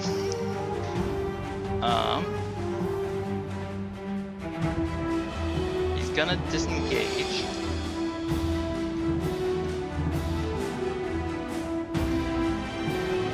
And move away as best he can through the sand. Makes it work. This orc here, sir, that you can't see, gives a guttural laugh, and hear heavy thudding footsteps going around you and to the east, where you heard Del yelling. Yeah.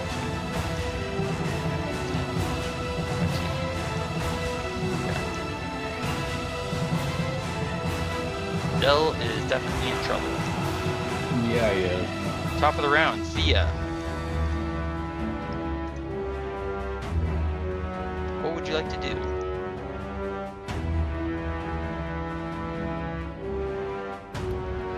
She's gonna grab some sand and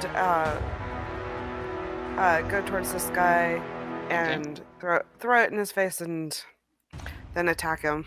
Alright, give me a sleight of hand check. And he's going to try and jump away from Sorry you. about that. No worries, we'll go with that 19. It's his first result. Yep, you temporarily blind him. You have advantage on your attack and sneak attack. 23 to hit. Give me sneak attack. That is 37 points of damage. Yeah, you land a solid blow. He is still temporarily blinded. You can leave that area if you want to without triggering an attack of opportunity. Uh, And you just see a big bubble of darkness down here where Adran was. And yes, you would have heard Adran yelling out that he's trapped in a barrier. yeah, and Del's squishier. So she's gonna go ahead and You've moved 10 feet, or you've cost yourself 10 feet. yeah, and she's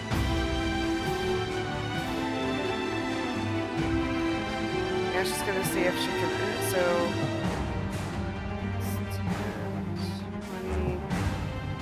20. She can't make it to the other guy. She can make it closer. So Yep, there's that. that's about where you can move to. Especially since you're also going up the dune. Yeah. And you see Del over here confronted by another orc. And Del's just kind of looking back and forth, sees you approaching, like, something's wrong. I'll try to spit at this guy right here. Just Blech. yeah, get his attention or something. Fair enough. Adran, you hear the thudding of feet,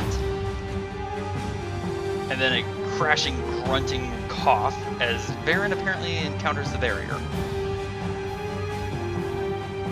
Ooh. And then he's going to turn and stab at you in frustration. Oh, I get a crit. I get a crit, which is a 29 to hit. You're going to take 15 points of damage, sir. Well, And good thing for aid. right, and I need a Constitution saving throw with advantage to keep concentrating on darkness.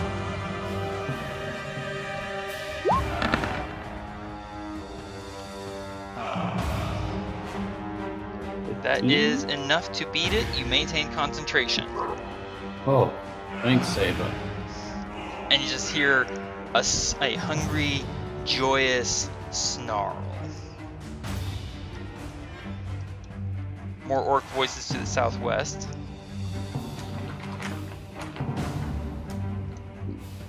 Come on, buddy. I know you're in there. Snap out of it. Wait, where's this guy? Okay, yeah. Alright, Thea, the rather wounded and upset orc that you just stabbed. pounding up the sand behind you. Sand kind of gritting in his eyes, and he lifts high his great axe.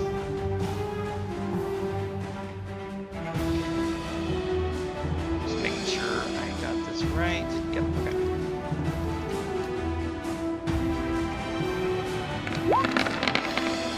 Oh boy. I get an 18 and a 16, both of which miss, yes? Yep. Just whoosh, and you see this big explosion of sand as he cleaves it right next to your foot.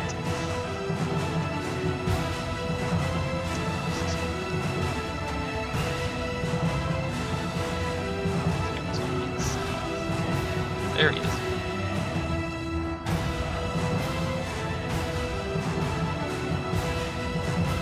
And he's gonna have to give me a dexterity saving throw.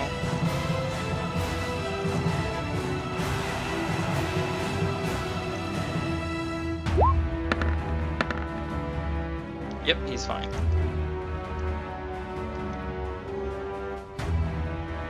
But you can only get to here because he can't see his enemies.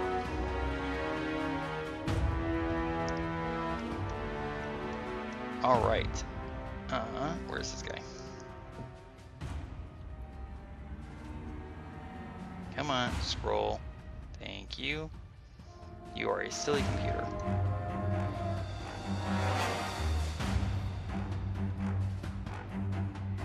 Okay. Spear, let's see.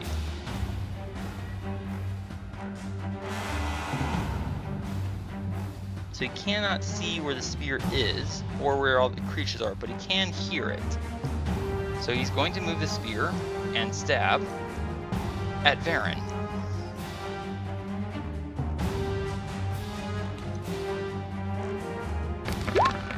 Oh goodness. A 21 is going to hit Varen for 4 damage. Ouch. You hear kind of like a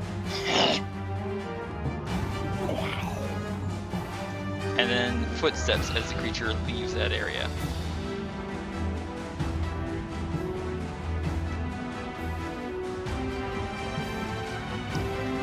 And Thea, you can see a staff-carrying orc come around the, come out of the darkness and start working his way up into the dew. 25. And he's gonna have to give me a saving throw as he passes by that cacti.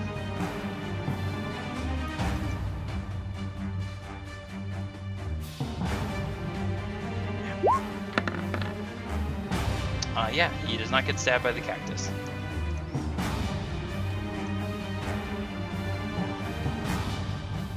Grumbling in disappointment that they can't see anything anymore, these orcs are also going to move out of the darkness.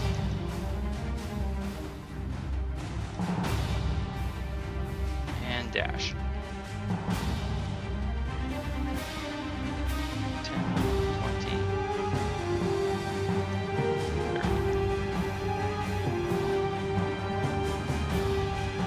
And you are suddenly surrounded, Thea.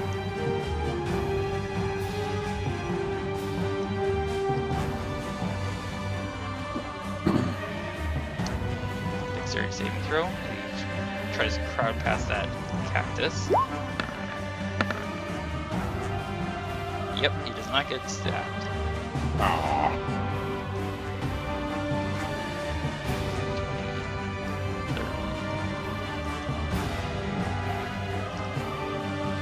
Alright, Adran, it's your turn. You are trapped in some form of barrier. Varen just dug his short sword into you. What would you like to do, sir? I would like to go over and help my other friends, Okay. but I probably can't move from where I'm at. Well, you're in darkness. Varen can't see you. True. But if I wanted to go here, You stop would I still be as you allowed slam to? into a barrier right here. Ah, nuts.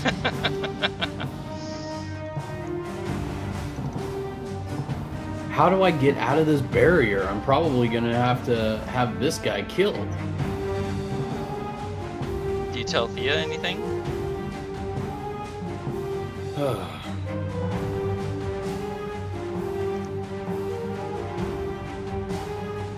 Let's see. So that- oh no, that really helps me out. Yep, that is So- that white line represents the barrier for you, sir. Why me? Ugh. Frustrates me. It's to not just death. you. You're also in there with Varen. Yeah, I know. Don't like that at all. Well, you can work out that this is a magical barrier. And if it's that, then it's probably being concentrated on. I almost want to pull out one of my scrolls and use a counter spell. I will warn you, for that, that's a reaction to cast, and it has to be done in the casting of a spell. Wait, what? It has to be done when someone is already casting a spell. Oh, really? Yes. Because it's a reaction based on when you see someone casting a spell. Well, if I use something like lightning bolt, does that still work outside of my barrier, or will that set off inside my barrier? Give me an Arcana check. Okay. Arcana.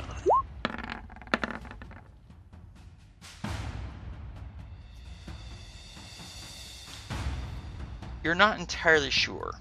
You've seen this wall has stopped anything physical that tries to pass through. But you also saw a spear be conjured up within the sphere.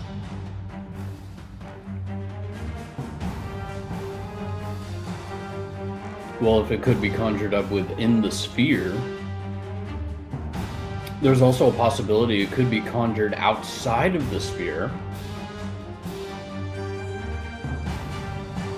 Maybe.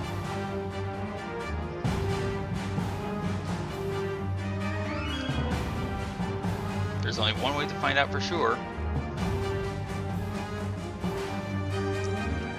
Well, even when I conjured magic missile, it still hit the barrier.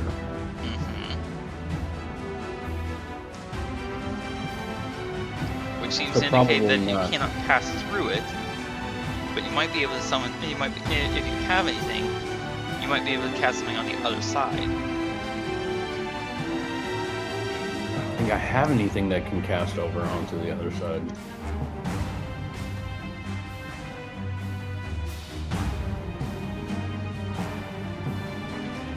Doesn't look like it. No, I don't. Oh, man.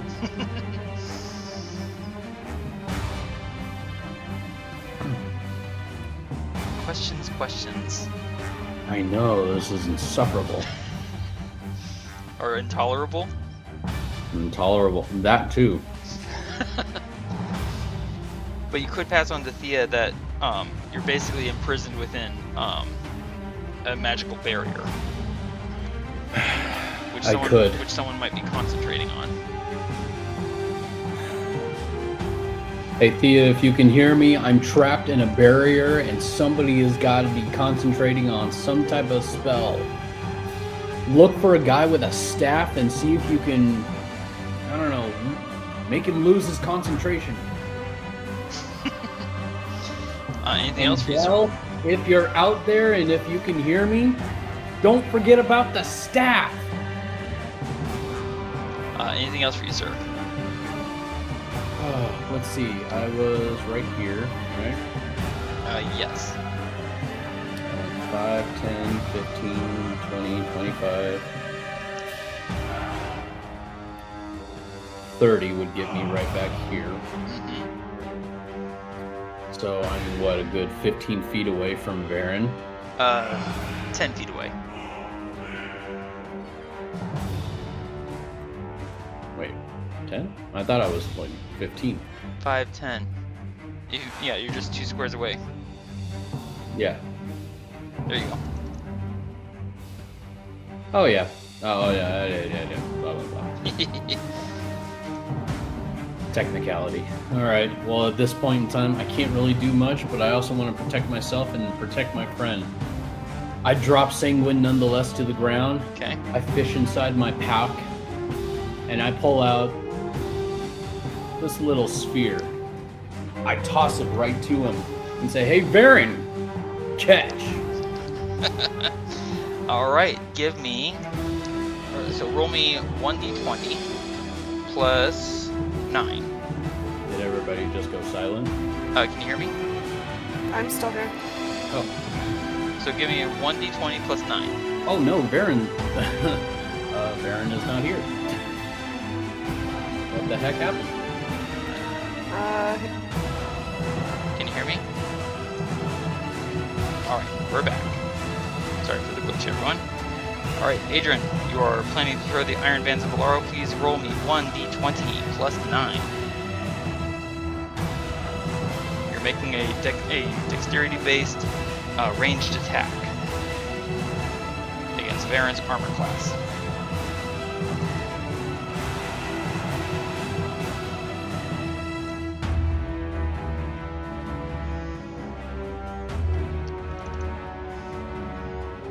There it goes. You hear a shuffling of paws on stone and a plink of Iron Bands of Valaro hitting the barrier behind Varen.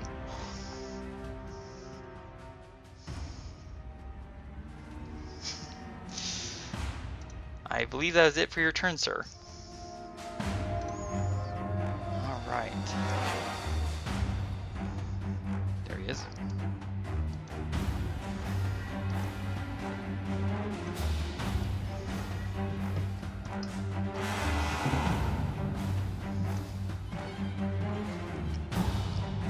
You hear heavy booted feet rushing past you in the barrier behind. Oh, oops, where is this guy?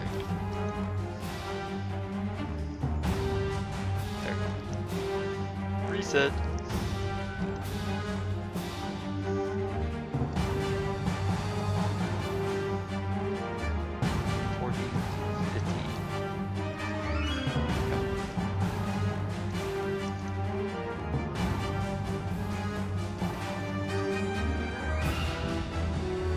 It sounds like the orcs are moving towards that dune to the east.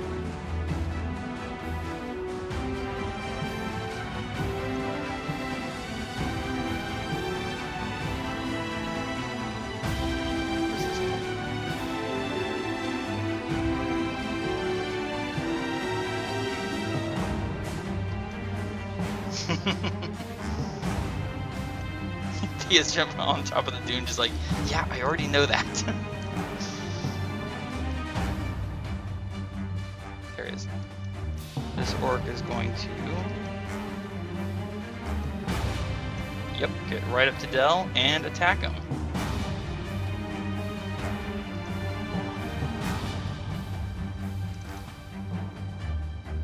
Getting an 11, which does actually hit for 12 slashing damage. Ow! Where's this orc? There he is.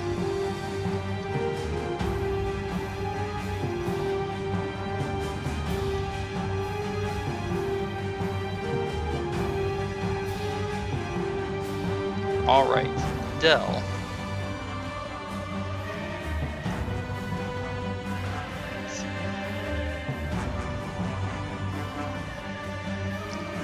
Thía, I see someone out there.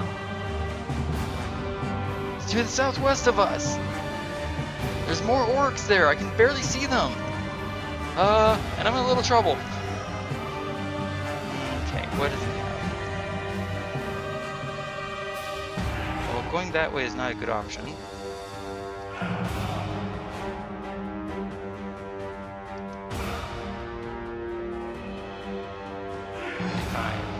30. He's going to trigger one attack of opportunity.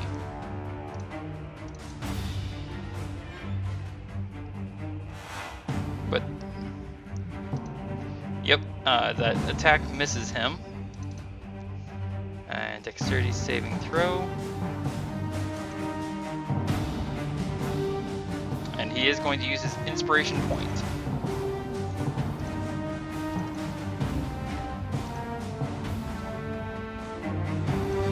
And succeeds. Haha! And then uses his action to dash. I have a probably bad plan, but I'm gonna try it. As he heads rather frighteningly to you, Thea, he's heading towards the group to the southwest.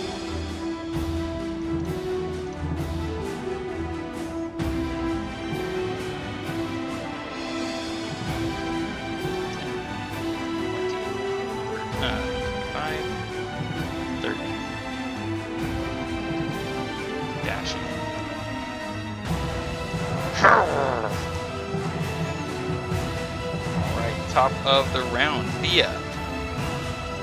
Dell's making a break to the southwest. Adran is yelling something about a barrier, and he's completely hidden from you in this big black bubble.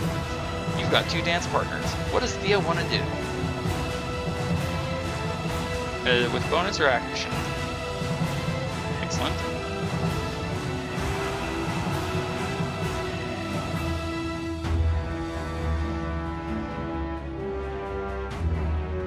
Where are you moving towards?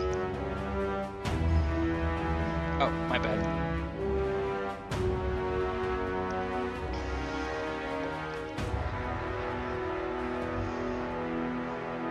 Okay.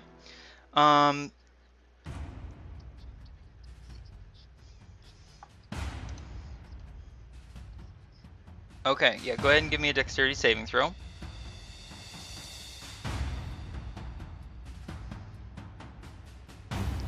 That is enough. Wait, there, yeah, I'm looking at the wrong screen. Yes, that is enough. You spin around the cactus. You're attacking at normal because you're in an area of darkness, but the Dell is right next to him, so if you hit, you get sneak attack. Yeah, that'll hit. So that is 22 points of damage. You hear a gurgling shriek as he dies.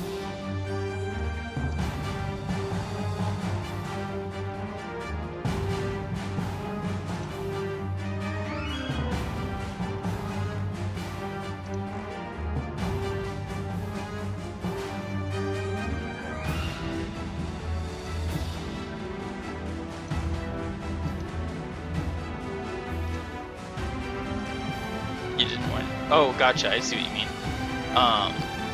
You used your bonus action in your action already. Sorry.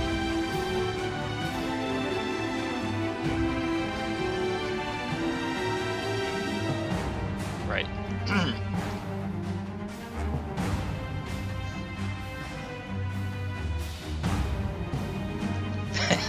With your ability to go as fast? Yeah. Adran, you're a scratch of claws. And then thudding paws. And here comes another short sword attack at you, sir.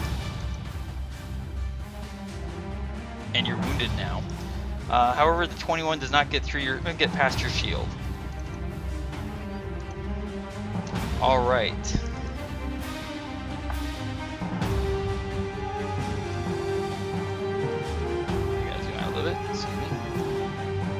I don't know why I'm saying excuse me.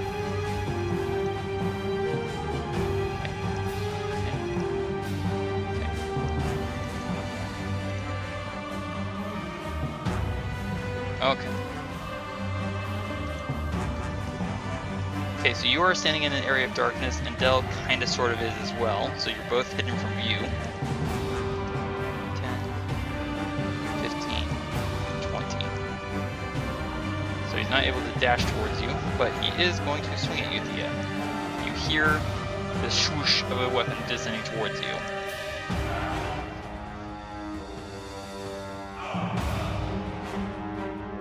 Getting a 24 and a 22 to hit.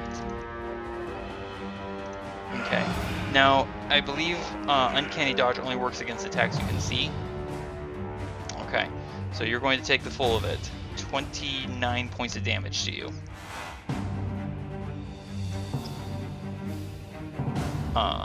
He snarls something that sounds rather insulting, but since you don't speak Orc, it's kind of like, whatever.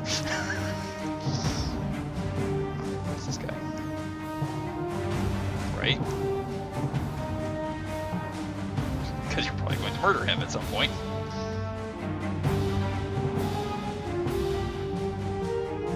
not aware of everything that's going on, this orc is going to head in the wrong direction. Because he's heading towards the last place he saw everyone else heading towards.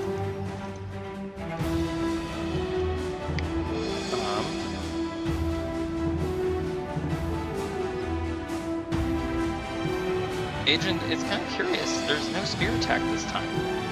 So you do hear the sound of that staff-wielding orc. The same sound he kind of makes whenever he swings. He causes his spear to swing. So you know he expected it to swing and attack, but nothing happens.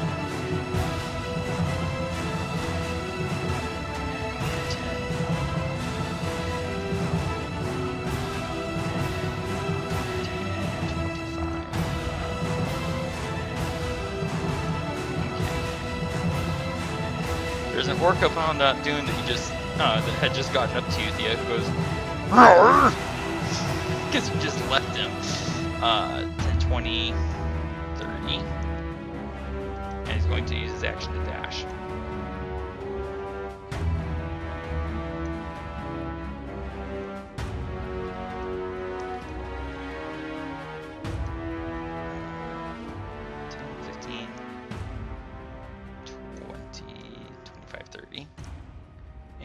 Dexterity saving throw.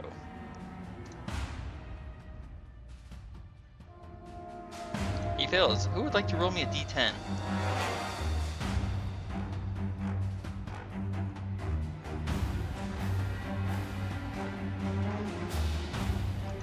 An orc screams in pain as he takes a cactus in the hand. Adran, it's your turn, sir.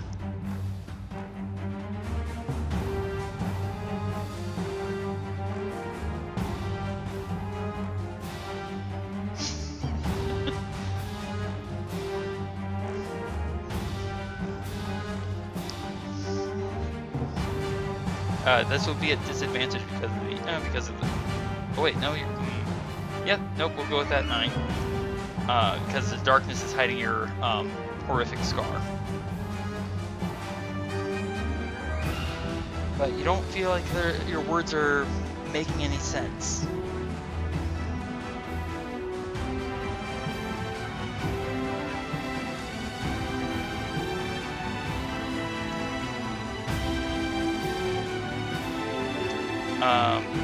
It's almost as though the heat of the blade forewarned Varen as he twists aside and your stab misses.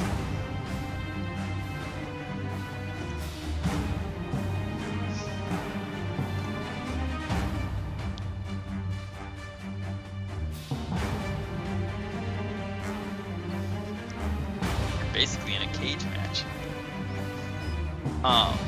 This time, Varen counters your burning blade with his own his own short sword, knocking it aside. You missed both times, sir.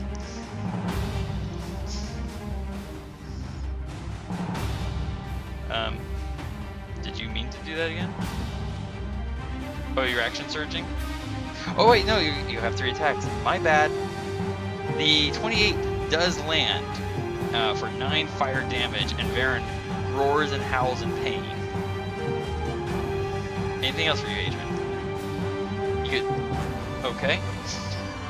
Go for it.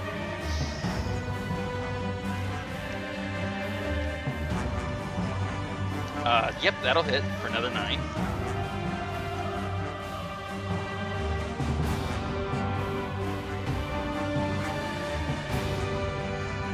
But that one Varen counters again.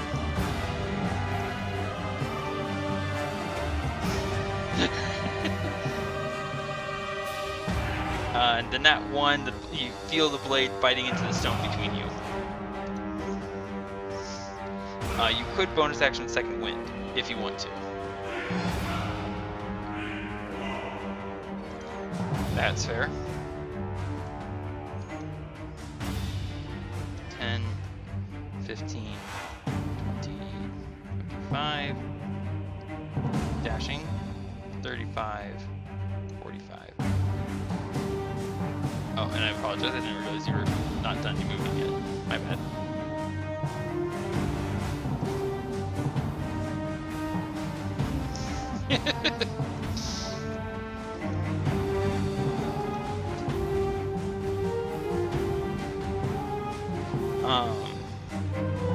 You could use your no. You could drop your sanguine nonetheless on the stone and try and grab up this. Use your interaction to grab it up.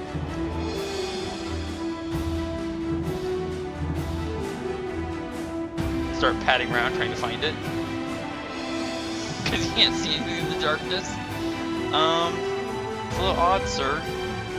There's no sphere on the ground.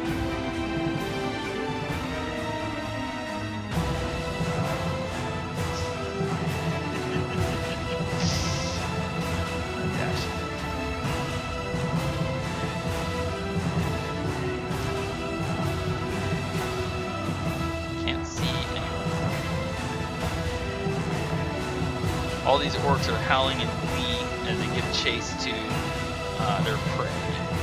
Eat, dash.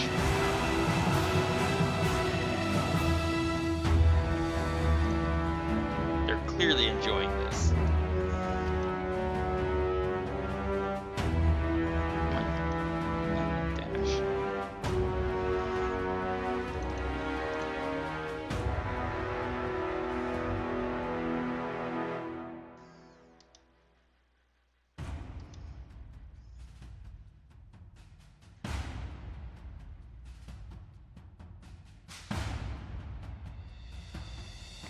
This guy is going the wrong way.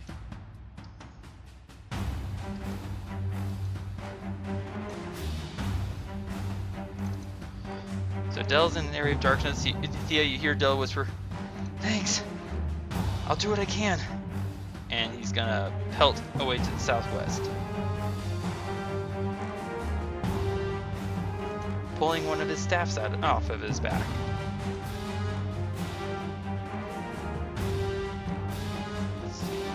Where did he go? 30 feet.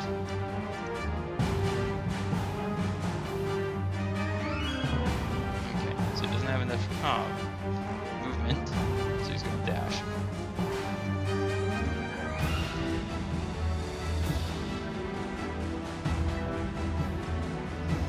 All right.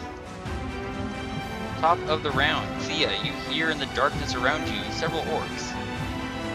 One of whom just badly hurt you. What would you like to do?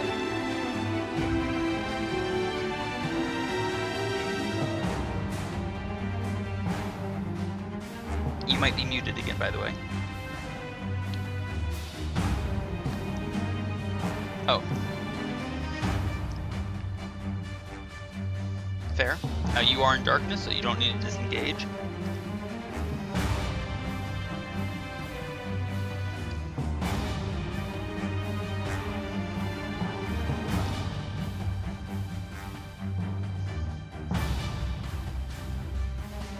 Yes.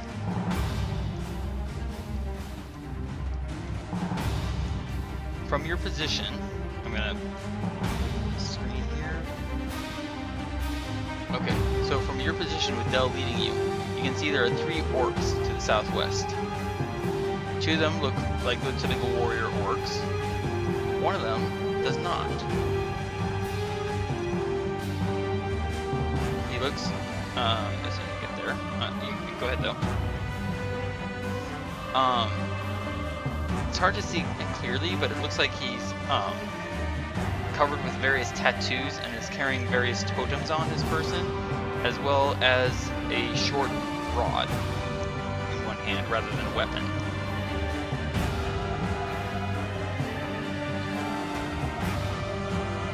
Fair enough.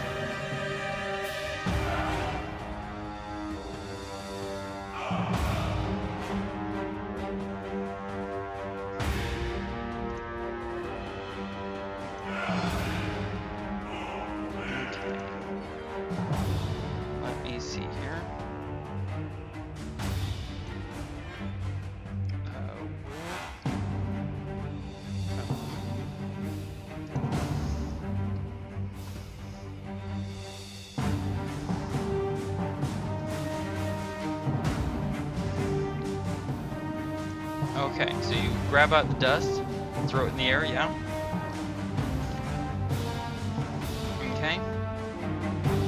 And that's when it's revealed that this is not the dust of disappearance. Please give me a Constitution saving throw. And the same for Dell. Thea, you're fine.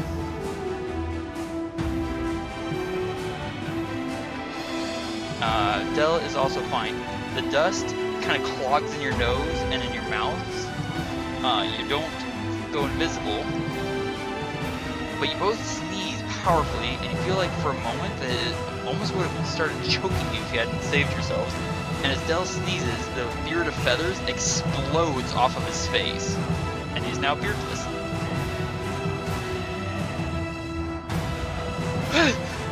Achoo! What was that?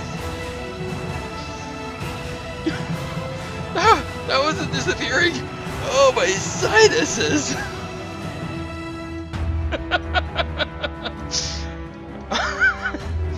Alright then. As you find out that you were just using the dust of sneezing and choking.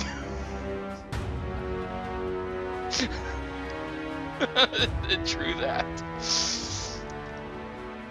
Adran, you hear a chuckling, growling sound from Varen's direction, and the subtle shift of cloth and leather. Sounds like Varen just pocketed something small. Or maybe he drew something out. It's kind of hard to tell in the darkness.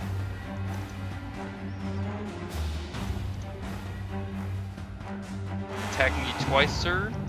I get a 14 and a 25.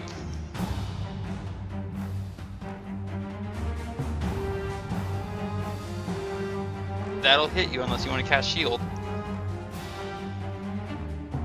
Or if you think you can take it. Okay, you're also going to take Colossus Slayer. Because you are wounded, sir.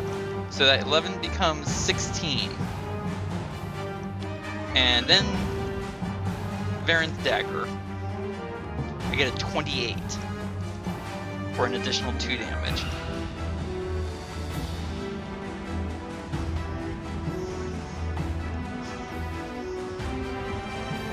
And then a snap of jaws as some of your flying blood is caught.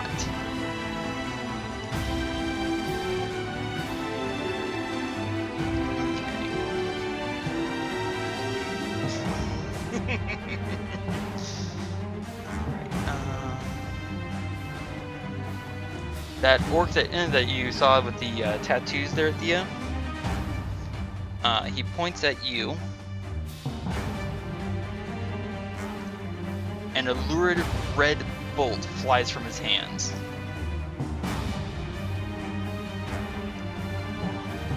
Ignore the +3, I get an 8. I have no idea where this plus is coming from. I'll have to then look into that later. Yes, it certainly does. And then he barks out what sounds very much like an order to his companions. And is going to move so that he's basically he's trying to take cover from you and Dell's approach.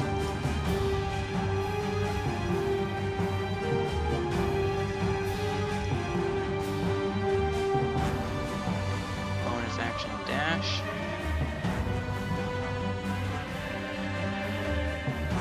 And then there's an orc right next to you as he just barrels forward, roaring in bloodlust. And he's going to swing at Dell.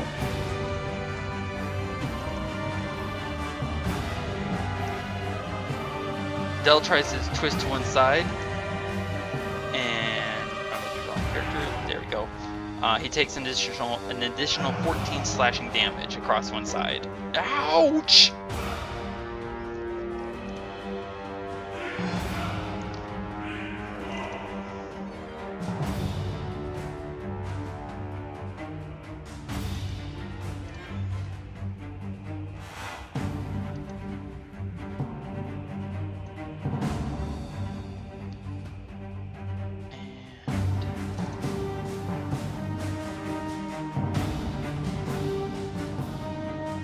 Sorry, give me a second.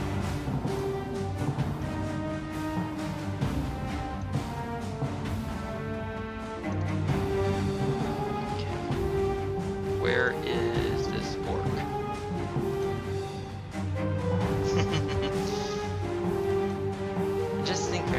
Varen and Adran are trapped in a cage match.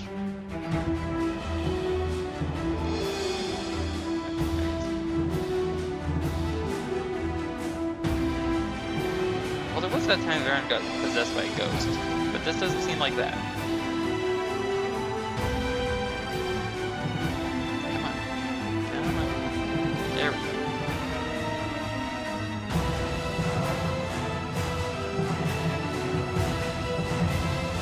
Alright, this one's going to attack you, Thía.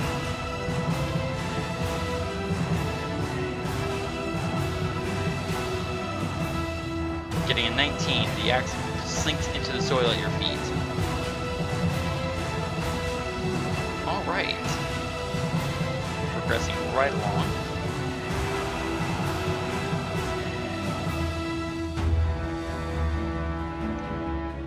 Dashing with an action.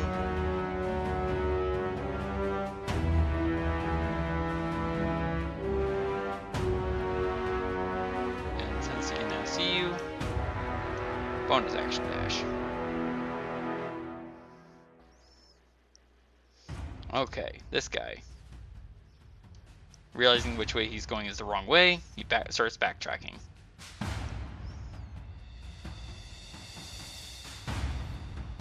Did I put him in the right spot? Yes, alright, and he's going to swing at you, Thía.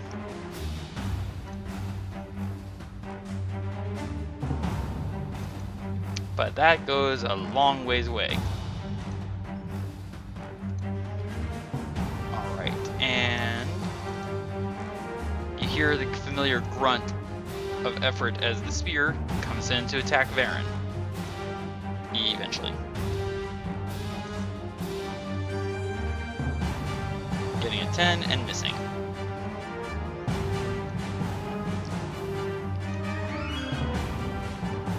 You are stuck, sir. 30 action dash.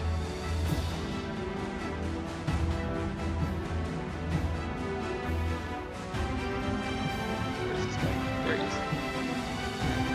25, 30.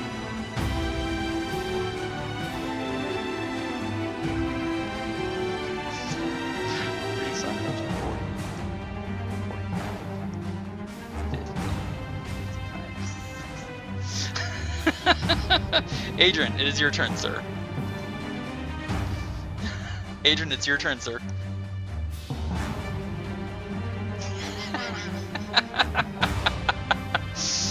Stab.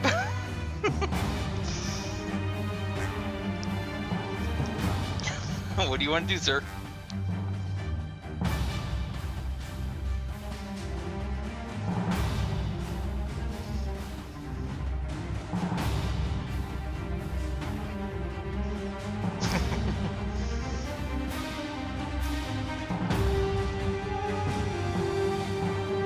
Yes.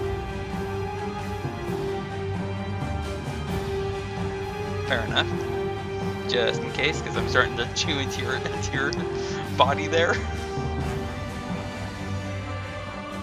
Okay.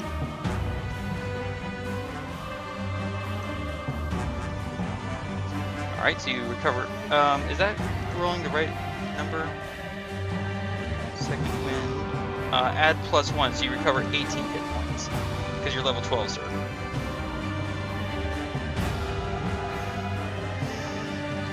And I just fixed it for you.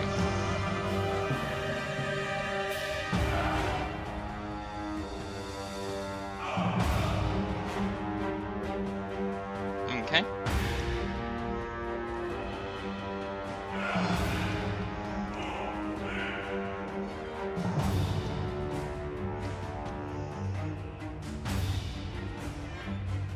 That is a solid hit of 7 fire damage.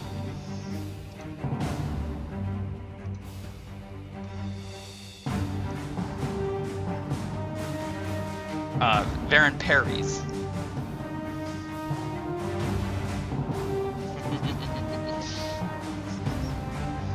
And ducks.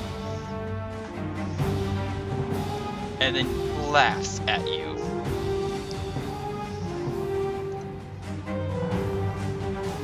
orcs on the outside of the barrier seem to be having a grand old time. Oh, here we go.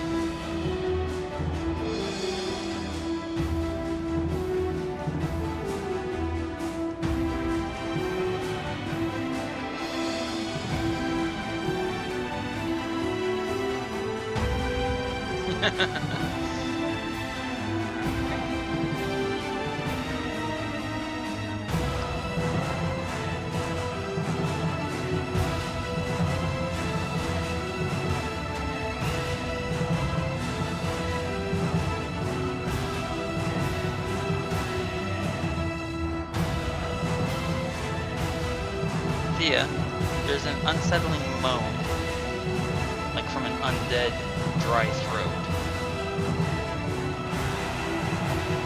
And you feel deep in your soul dread as something comes shambling off that dune to the west. A familiar-looking corpse that looks right at you and glares malevolently. Dashes towards you.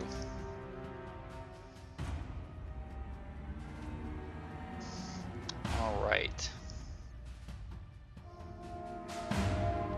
There's a bumping sound as various bodies bump into each other on the outside of that barrier, Adran. 10, 15, 20, 25, 30, dash.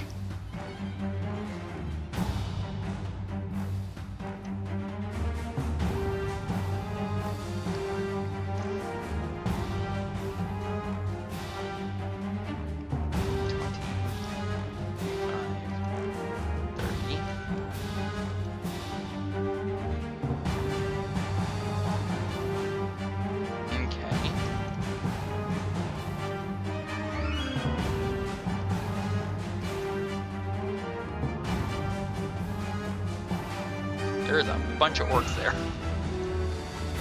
Del pulled out a staff earlier. He's going to point it towards that last orc down there in the southwest. And that guy needs to make a Constitution saving throw, I believe. I honestly didn't really see you doing this, sir. Letting him have the bone staff of paralysis. So I didn't know to expect this.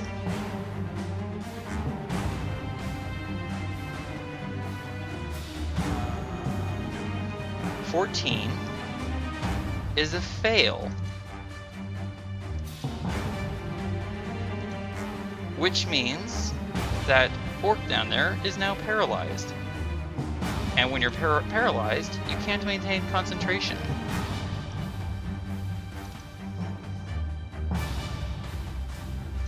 And you just hear a fierce, "I like this new staff!" As Del also uses his interaction to pull out his second staff. So now he has a staff of healing in one hand and a bone staff of paralysis in the other. Varen, there's that barrier right against your back, and all of a sudden there's no barrier there.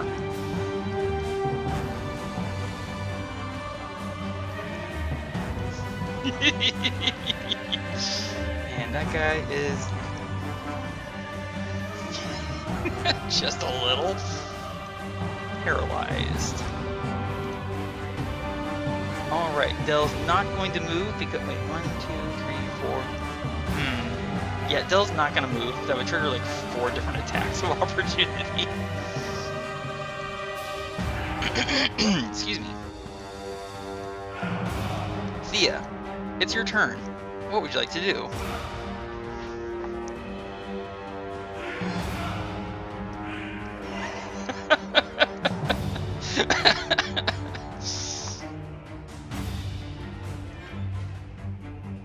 You do hear Adran howl, almost like Varen, with joy about something, but you don't know what. You just saw a purple beam of light was shooting out into the darkness.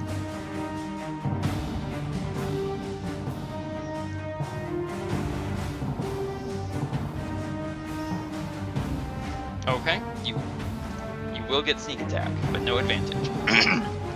Ooh, excuse me. A nat 1. but you could pull out your dagger and bonus action attack. Go for it. Yeah, that'll hit. Give me sneak attack. Oh my goodness. So he jumps back from your stab from your short sword and laughs down at you, only to get your dagger through the roof of his mouth. And when you pull your dagger out, there's a bit of brain attached to the end of it, because you dealt him 29 points of damage.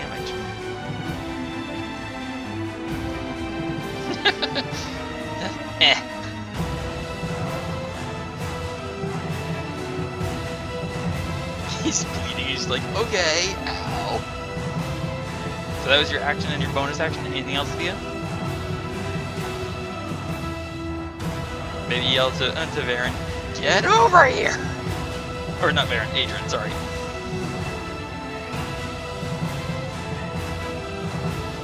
True, you are correct. Alright. True. Did you want to use your action, your bonus action, and you're not going to move, you're going to stay there? Excellent. The movement of air brings a scent of fresh prey. Adran, please roll me 1d6.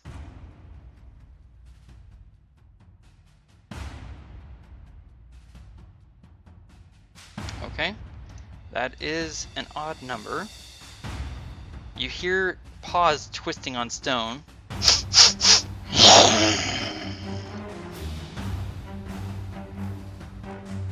And something goes rushing off away out of to somewhere, some other location.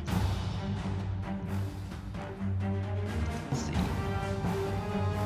one's wounded here, but I'm going to attack. Wait. Oh wait, there is a wounded guy. Fresh blood. This makes Wolf happy. Short sword attack that guy. Yeah, that's gonna hit. And Colossus Slayer. That is 11 points of damage in one blow to that orc just to my northeast. So I'm gonna use my bonus action and stab him with my dagger.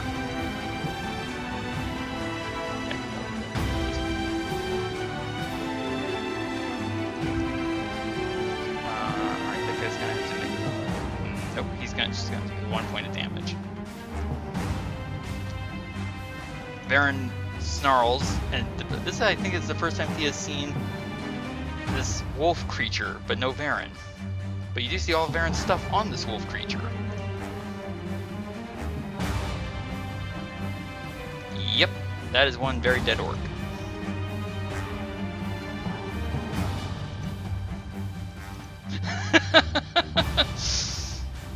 And that guy's dead. Alright, this guy is paralyzed. At the end of each of the target's turn, it's going to repeat the saving throw. So it's going to give me a saving throw. Come on, eventually, when I get to the right character sheet. Here we go. Can he break free of paralysis? Nope. He remains paralyzed. Alright. So this orc just saw you down one of his companions in a single hit. You kind of scare him, Thea. He's gonna swing at you.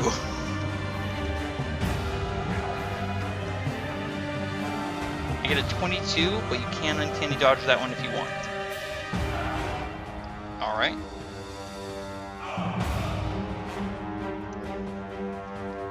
And then something comes howling down out of the darkness.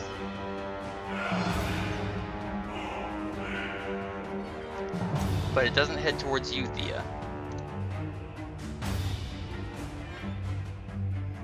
Getting a 9 doesn't hit anyone.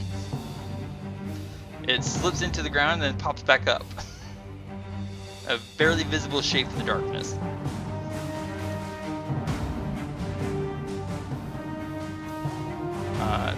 Alright, so this guy here is going to use... Oh, okay. We'll finish the round if that's okay with everyone, because we're at our time limit. Okay. So, this guy... I'll hold off on doing that for now because we're about to end the game for the moment. So instead, he's going to...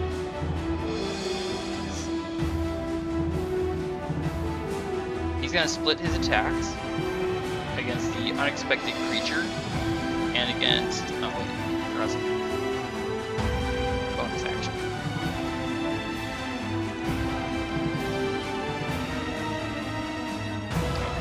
So Thea, you're still aware of where this shadow thing is, but it's kind of like... And to most others, it's like, wait, where'd it go? Wrong character sheet. This guy is still going to attack, but at disadvantage. He can't see where it is. And then he'll attack that undead revenant from yours. While barking orders the commands to his companions. So he is going to hit the shadow creature, which doesn't seem terribly impressed.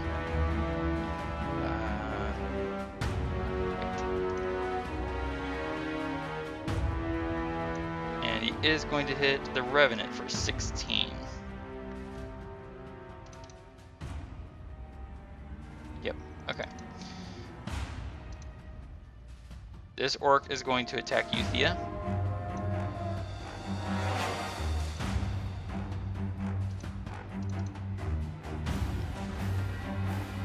Getting a 7.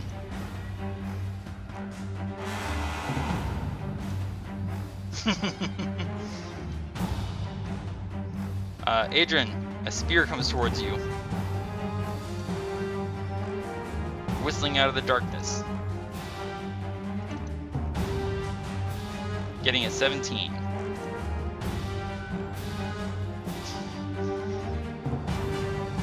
And unaware that there's no longer a barrier between you and he just stands his ground, laughing uproariously.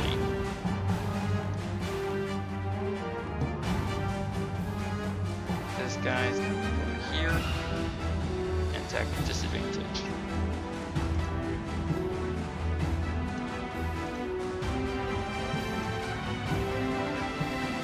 Getting 14, which shockingly still hits. Adran, it's your turn.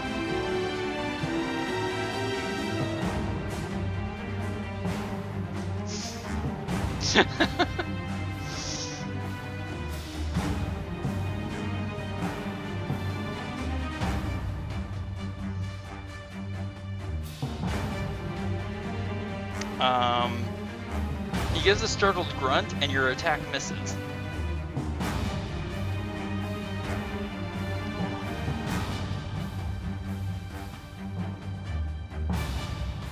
That rings true, or burns true as the case may be.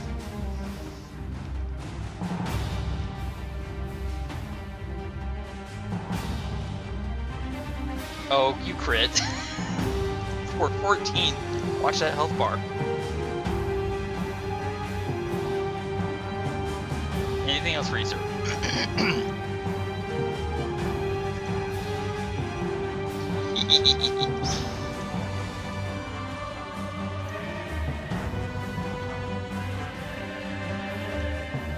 Okay.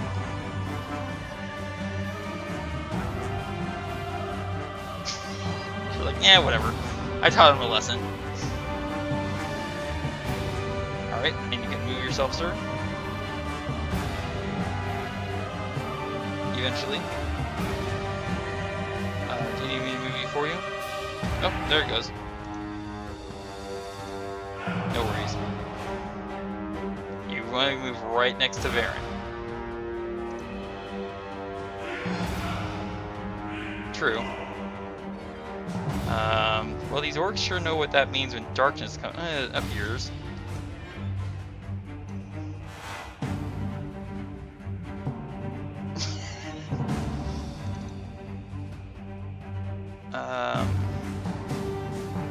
Right here. Yes.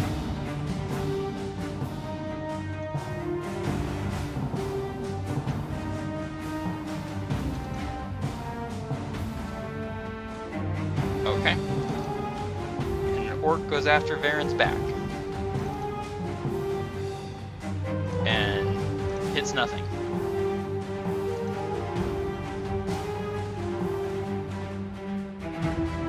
This orc comes up here and is going to go after Baron. Getting a 22, which does hit hard. And Baron, or sorry, Adran, you hear Baron laugh.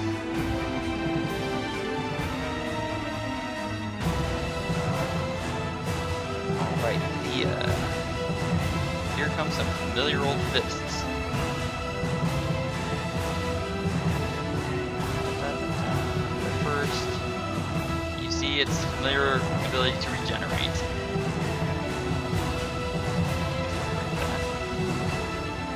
It is going to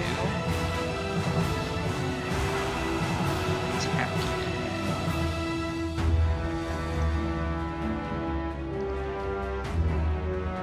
I get a 23 and a 13. Okay, do you want to uncanny dodge that? Okay, because you are also going to take the its Sworn Vengeance, which I will roll here in a second. Oops, wrong button. There we go. Helps if I actually hit the enter button. So that 11 is actually a 25. If you uncanny dodge that, that is 12.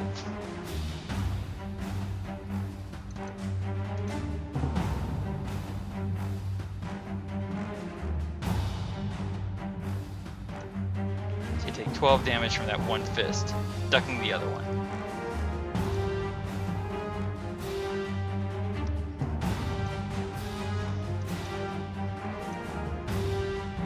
This orc's going to attack Baron.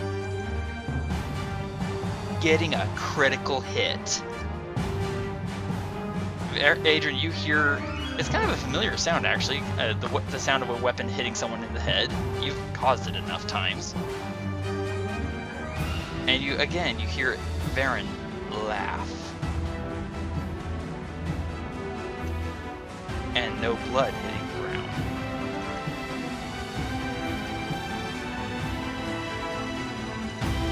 The orc just to my north is going to attack.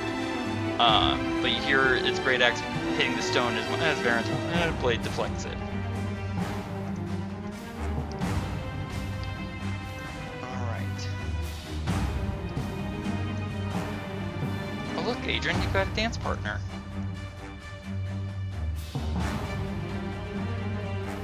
I get a 24 to hit you. That was close. True. No banana oil for him. Alright, Del is going to, let's see. How badly hurt are you, Thía? Pretty badly hurt. Gotcha. He's going to cast Cure Wounds at 4th level with using the Staff of Healing.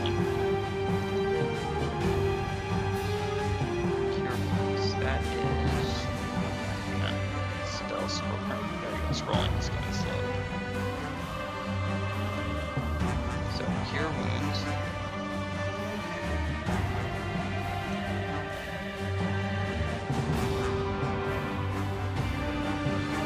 Fourth level.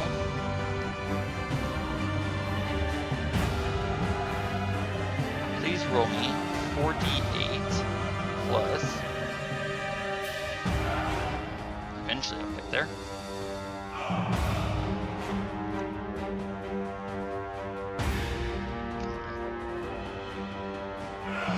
4d8 plus 4. You recover 19 hit points. As Del is dual wielding magic staffs.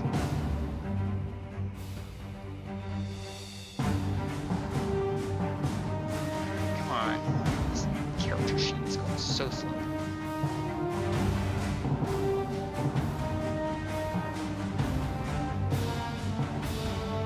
Okay, here we go. He has 5 charges remaining on his Staff of Healing.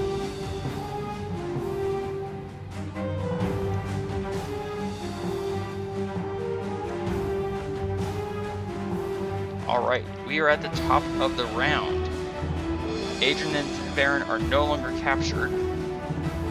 Varen is unpredictable and going crazy and attacking anything and everything he can. And apparently not taking damage. Thea, you're feeling a little better, I think. Oh, and I forgot to actually have Del move because I was so stuck with all the issues on lag.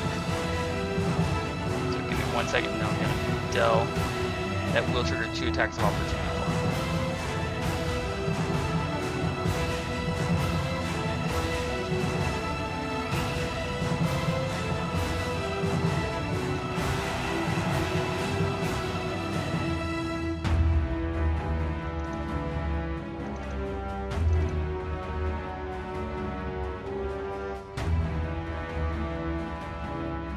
The 24 is going to, they're both going to hit for 19 more damage. Ow, ow, ow, ow, ow.